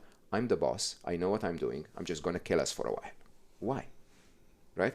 And I know, it sounds unfeeling almost. No. The pain is there. The pain is going to last. But I won't let the suffering happen. So when I start to think about the loss of Ali, instead of saying, okay, let me just torture me for another hour, it's a good time to do that. Feel bad for myself. Feel bad for myself and feel like the victim. I say, no, you know what? I'm going to remember all the wonderful times we had together. I'm going to be super grateful for the fact that he came. I had 21 and a half amazing years with that boy, right? I was blessed with one of the best people I've ever met. Wow. So I can think about that, right? And more importantly, I reset. I say, okay, you know what, life? It seems that we're restarting a new level here, and Ali is not in it, and there is nothing I can do to put him in it. So can I at least reset that level and do the best I can with it? Would this level be better with 10 million happy people? Would this level be better with 10 million people sending Ali a happy wish and hoping that he's happy wherever he is now? Would this level be better if he's looking down at me and saying, hey, I'm proud of you, Papa? And you're following your heart. And you're following your heart. It wouldn't bring him back. It wouldn't take away the pain, but it would make it a tiny bit better. And I think that's really, I think, the deliberate approach to finding happiness. Yeah, and you're not going to, I'm sure you have thoughts of him, 1,000 times a day, right? Every hour of every day. And there's going to be pain in some of those thoughts, but if you just, sit in the pain forever, you're not going to be productive or anything. You're not going to be useful to the world. Or for him, or for myself. Him. Exactly, your family or anything else. So, and what I'm hearing you say is that, the pain may stay around for a long time for people when something bad happens or you're frustrated, you miss expectations, whether it be small or big. But we don't have to sit in it for a long time and suffer. But it may keep coming back, the pain. Yeah. But we don't need to sit in the suffering. Absolutely. Yeah. Yeah. Now, the reason why we suffer, though, is so interesting. Again, if you think of the machine that has broke, right? What broke in the machine is really interesting. To engage in the modern world, what we do is we learn to navigate certain concepts in an effective way that makes us successful. Mm-hmm. But those concepts are not in any way relevant to what they really are. Okay? I call them illusions. So there are 6 grand illusions of the modern world that we think are something. We apply everything according to our thought of them, and it makes us successful, but it makes us constantly suffer, right? If you start to bust those illusions, see things for what they really are, your happiness equation is going to be solved correctly much more frequently than not. Right. What are those 6 things? So six grand illusions. Thought is an illusion. Let me define what an illusion is. An illusion is not something that doesn't exist. It's something that exists in a form that's different than what you think it exists in, right? Okay. So thought is an illusion. In the Western world, we say, I think, therefore I am, while the truth is I am, therefore my brain thinks. Okay, and we can talk about that in detail if you want. Self is an illusion, and the illusion of self is multi-layers, including layers that are so entrenched in us, like the layer of ego, right? That it's not only who I am, but who I appear to be to myself, and then who I want to appear to be to everyone else, and then my profile on LinkedIn and my profile on Facebook, and right? There is all of those layers, masks, if you want, that we wear.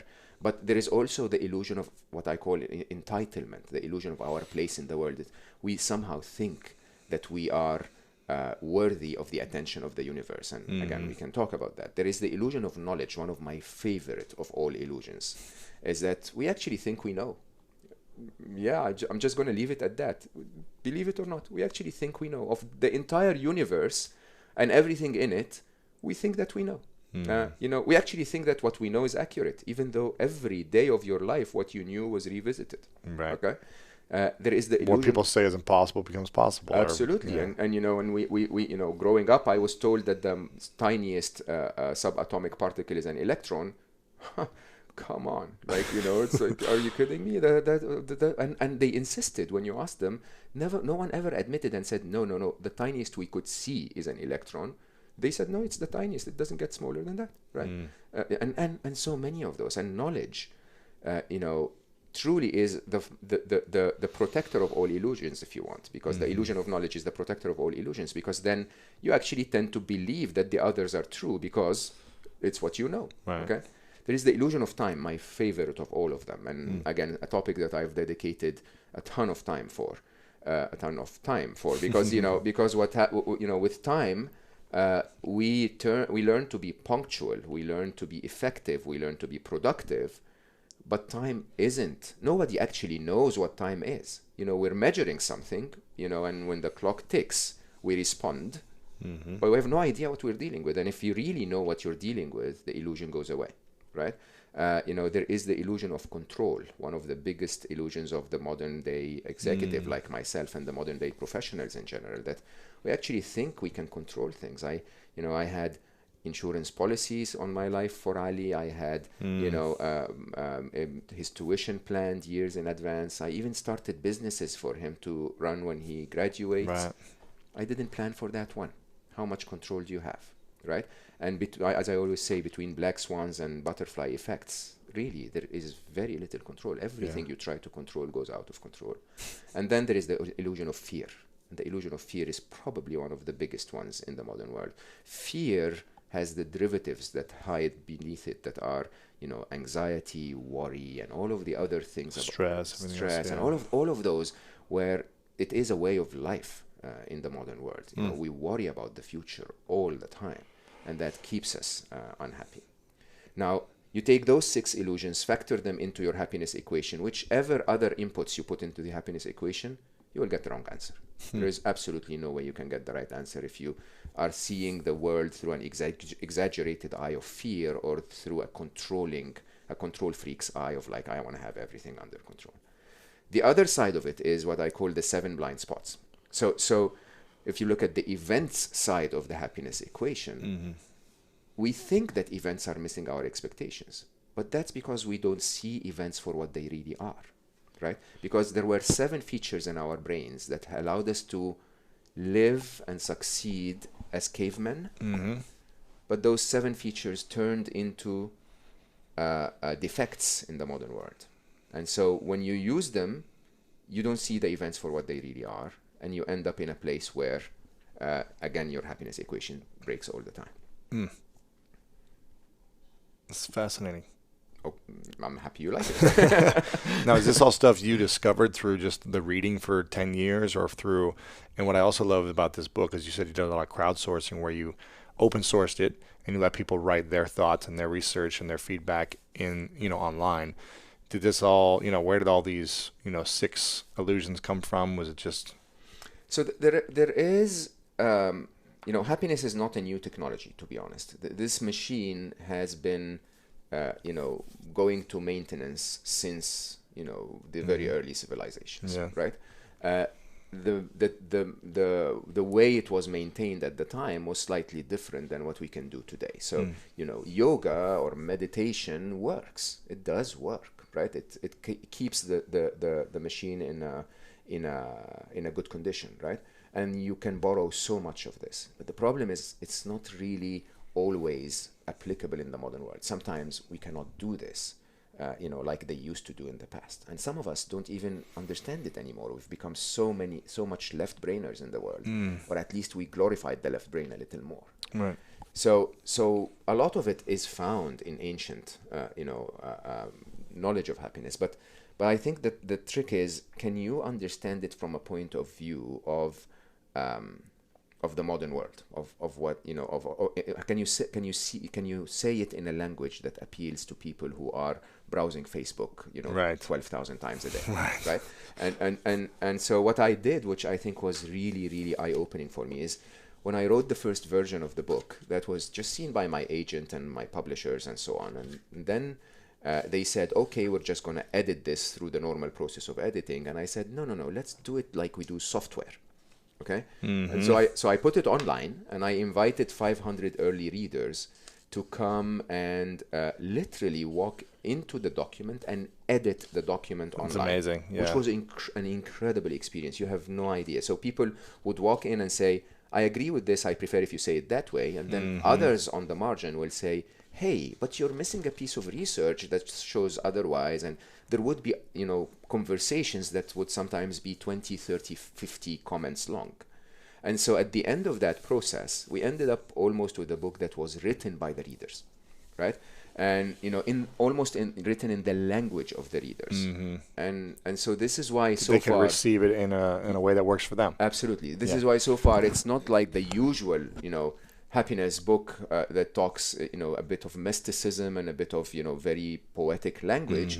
It's really very 8-year-old, kind of language. It's, there are no big words. Simple. It's simple. Yeah, it's that's why I like it. Yeah, thank you. Make it easy for me to read. Absolutely, and it's to the point. It's not a quick read at all. I mean, most people will say, I go through the first 3 chapters quickly in one sitting.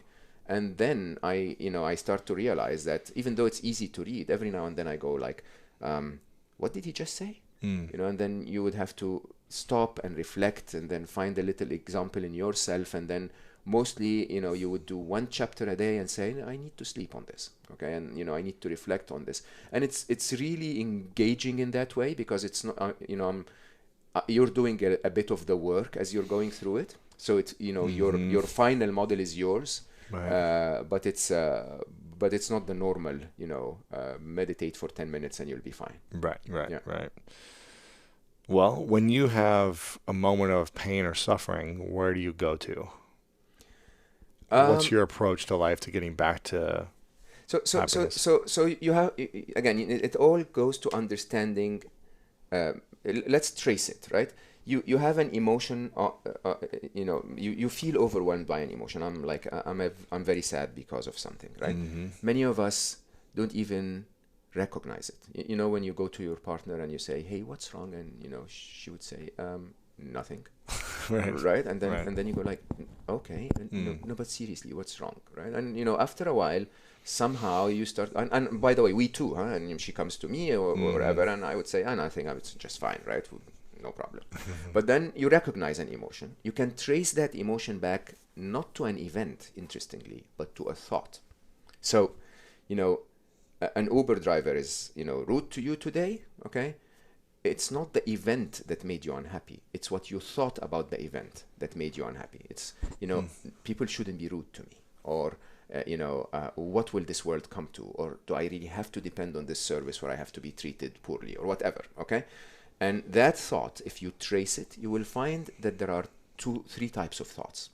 And that's really the most interesting bit of it. If you want to start to have brain control, like sci-fi brain control, right?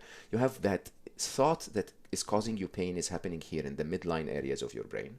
It's, it's an incessant thought that is brain chatter that leads to no action whatsoever. But you have 2 other types of thought. You have what I call insightful thinking. This is when I ask you to solve a problem. It's like, okay, driver was rude. What are we going to do about it? Once you have that, what are we going to do about it? You move the thought from the incessant part of your brain to your insightful part of the brain, which is both on the right-hand side, partly in the back where the processing happens, batch processing if you want, and then partly on the front where the verbal conversion happens, okay? Or you actually find an answer and then you start to engage and you start to say, okay, let me do something about it. Let me sit down and write an email to Uber or whatever, right? And when you're experiencing the real world, again, on the right-hand side of your brain are the parts that are engaged. So once you recognize the thought, once you recognize that there is no value to that thought, and you start to move it to either a problem-solving approach or an experiential approach, the suffering goes away. When you're actually writing the email, if you've decided what you want to do, there are no emotions anymore. You're just into the action. When you're solving the problem, you're not overwhelmed anymore. You're just trying to come to something. And so mostly what I do now is whenever I feel there is an overwhelming emotion or a painful, feeling coming to me, I start by asking, is it true, by the way, brain? Are you presenting me the whole truth? If it is, what can we do about it? Right? If there is something I can do about it, how can I do it? Right? And if there is nothing, by the way, then there is that core, actually one of the most important,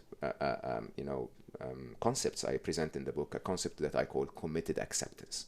Can I accept it? As I said, reset the world as it is now, accept it because I cannot change it, and then design a path forward that makes the world slightly better from where it is now. I love it, man. This is great. I want to make sure everyone gets this book, Solve for Happy, Engineer Your Path to Joy. Make sure you guys get this right now. You can get it online on Amazon, Google Books, Barnes & Noble.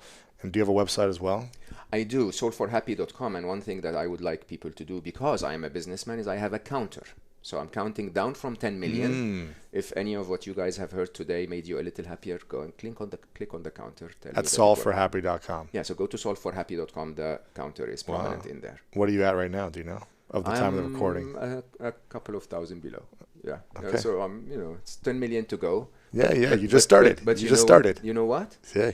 2,000 happy people. That's amazing. That's great. Yeah. Who would want anything more? I mean, 10 million is better, but we're not going to wait there. Don't have an expectation though. Exactly. We shouldn't wait. We shouldn't wait until we get there so that we're happy, right? Exactly. I'm happy with 2,000. Exactly. That's great. Yeah. And we're going to hit a lot more once this comes live. So I hope so. I appreciate that. Couple final questions for you.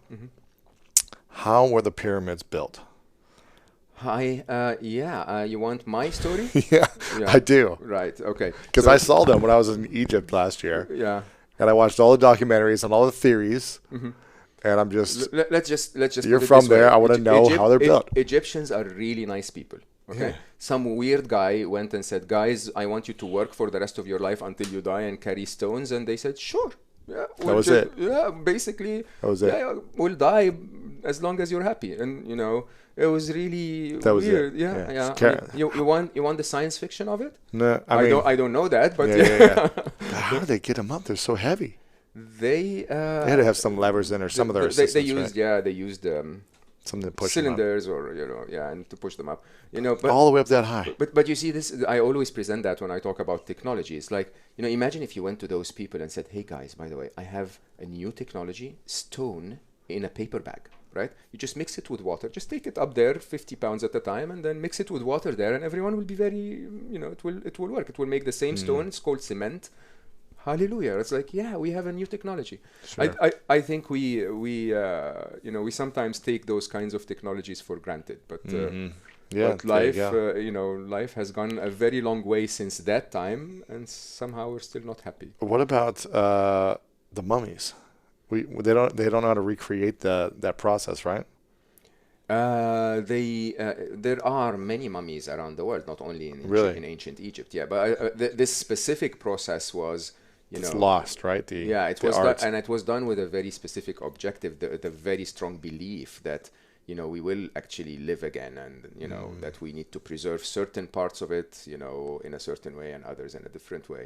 Right. It is fascinating once again when you think about that 7,000 years ago they managed to do that. Crazy, right?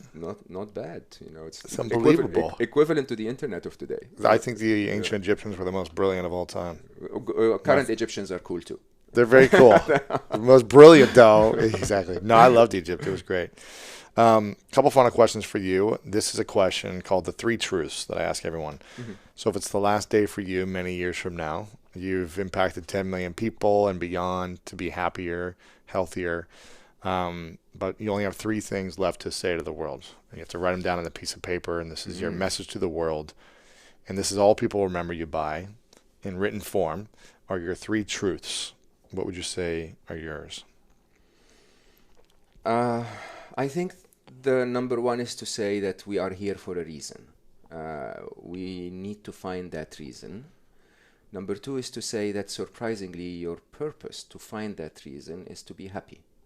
I have a very interesting theory that, if the tuning fork, when you tune your guitar and you hit it and it will always play in the key of E or whatever, you and I are the same.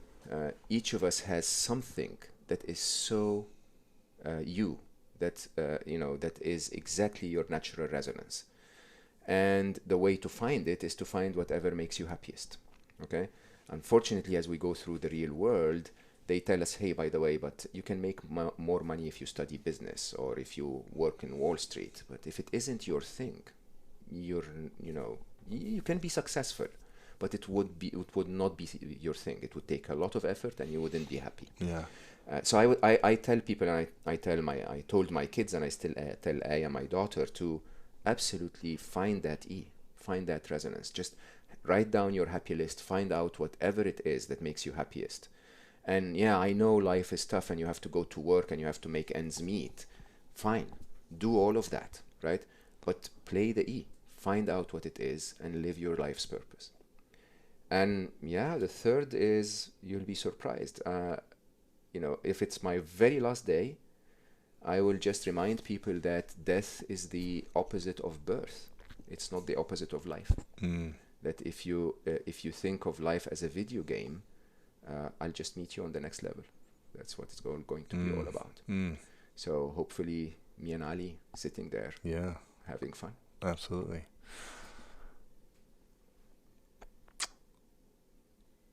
Let's say there was a direct connection to Ali right now, and he was listening, which I'm sure he is, but you only got to say one thing to him. What would you say? Profound. Bad words are allowed? Yeah. Damn you, Ali. Left too early, my son. I don't think he left too early. It's just too early for me. Yeah, of course. I would have definitely wanted one more hug. Yeah. Yeah. Yeah. I'm sure you'll get it again. I hope so. Well, I want to take a moment to acknowledge you, Mo, for your courage to do all the work that you're doing after such an experience that you had. I mean, I don't wish that on anyone ever, what you've gone through, and I'm so grateful that you've come through with such love and appreciation and gratitude to give to people, as opposed to go into a cave and suffer. And I think you have an incredible gift to inspire, educate, and teach others how to be happy when something tragic like this happens in their life in their own way. So I acknowledge you for taking this courage and going on a journey and inspiring so many people over these last few years. Thank you. Of course. Yeah, and thank you for helping me spread this word. And the only way I can get there is through the help of you and others. Of course, man. This is great. It's going to help a lot of people. My final question is, what's your definition of greatness? Is to live your purpose. So in two words, none of us is dealt the same hand. We're each dealt a very different hand in the world. Mm-hmm. Some of us come with certain gifts, and some of us come with other gifts, and some of us are tall, and some of us are short, and some of us are, fast, and some of us are slow. And while we have sort of narrowed down the definition of greatness in the modern world to a few amazing examples, it's not that at all. Your version of being great is what you're doing here. Mm-hmm. Another person's might be to cook the best cookies, to bake the best cookies on earth. And finding that's true greatness. Well, thank you so much. So appreciate it. Chromosomes break every day, 1 trillion times in our body every day. And in the process of having to open up the DNA and fix it and put it back together, the epigenome gets messed up and we lose the ability to read the right genes. So how do we stop it from breaking? Well, you can't always prevent it.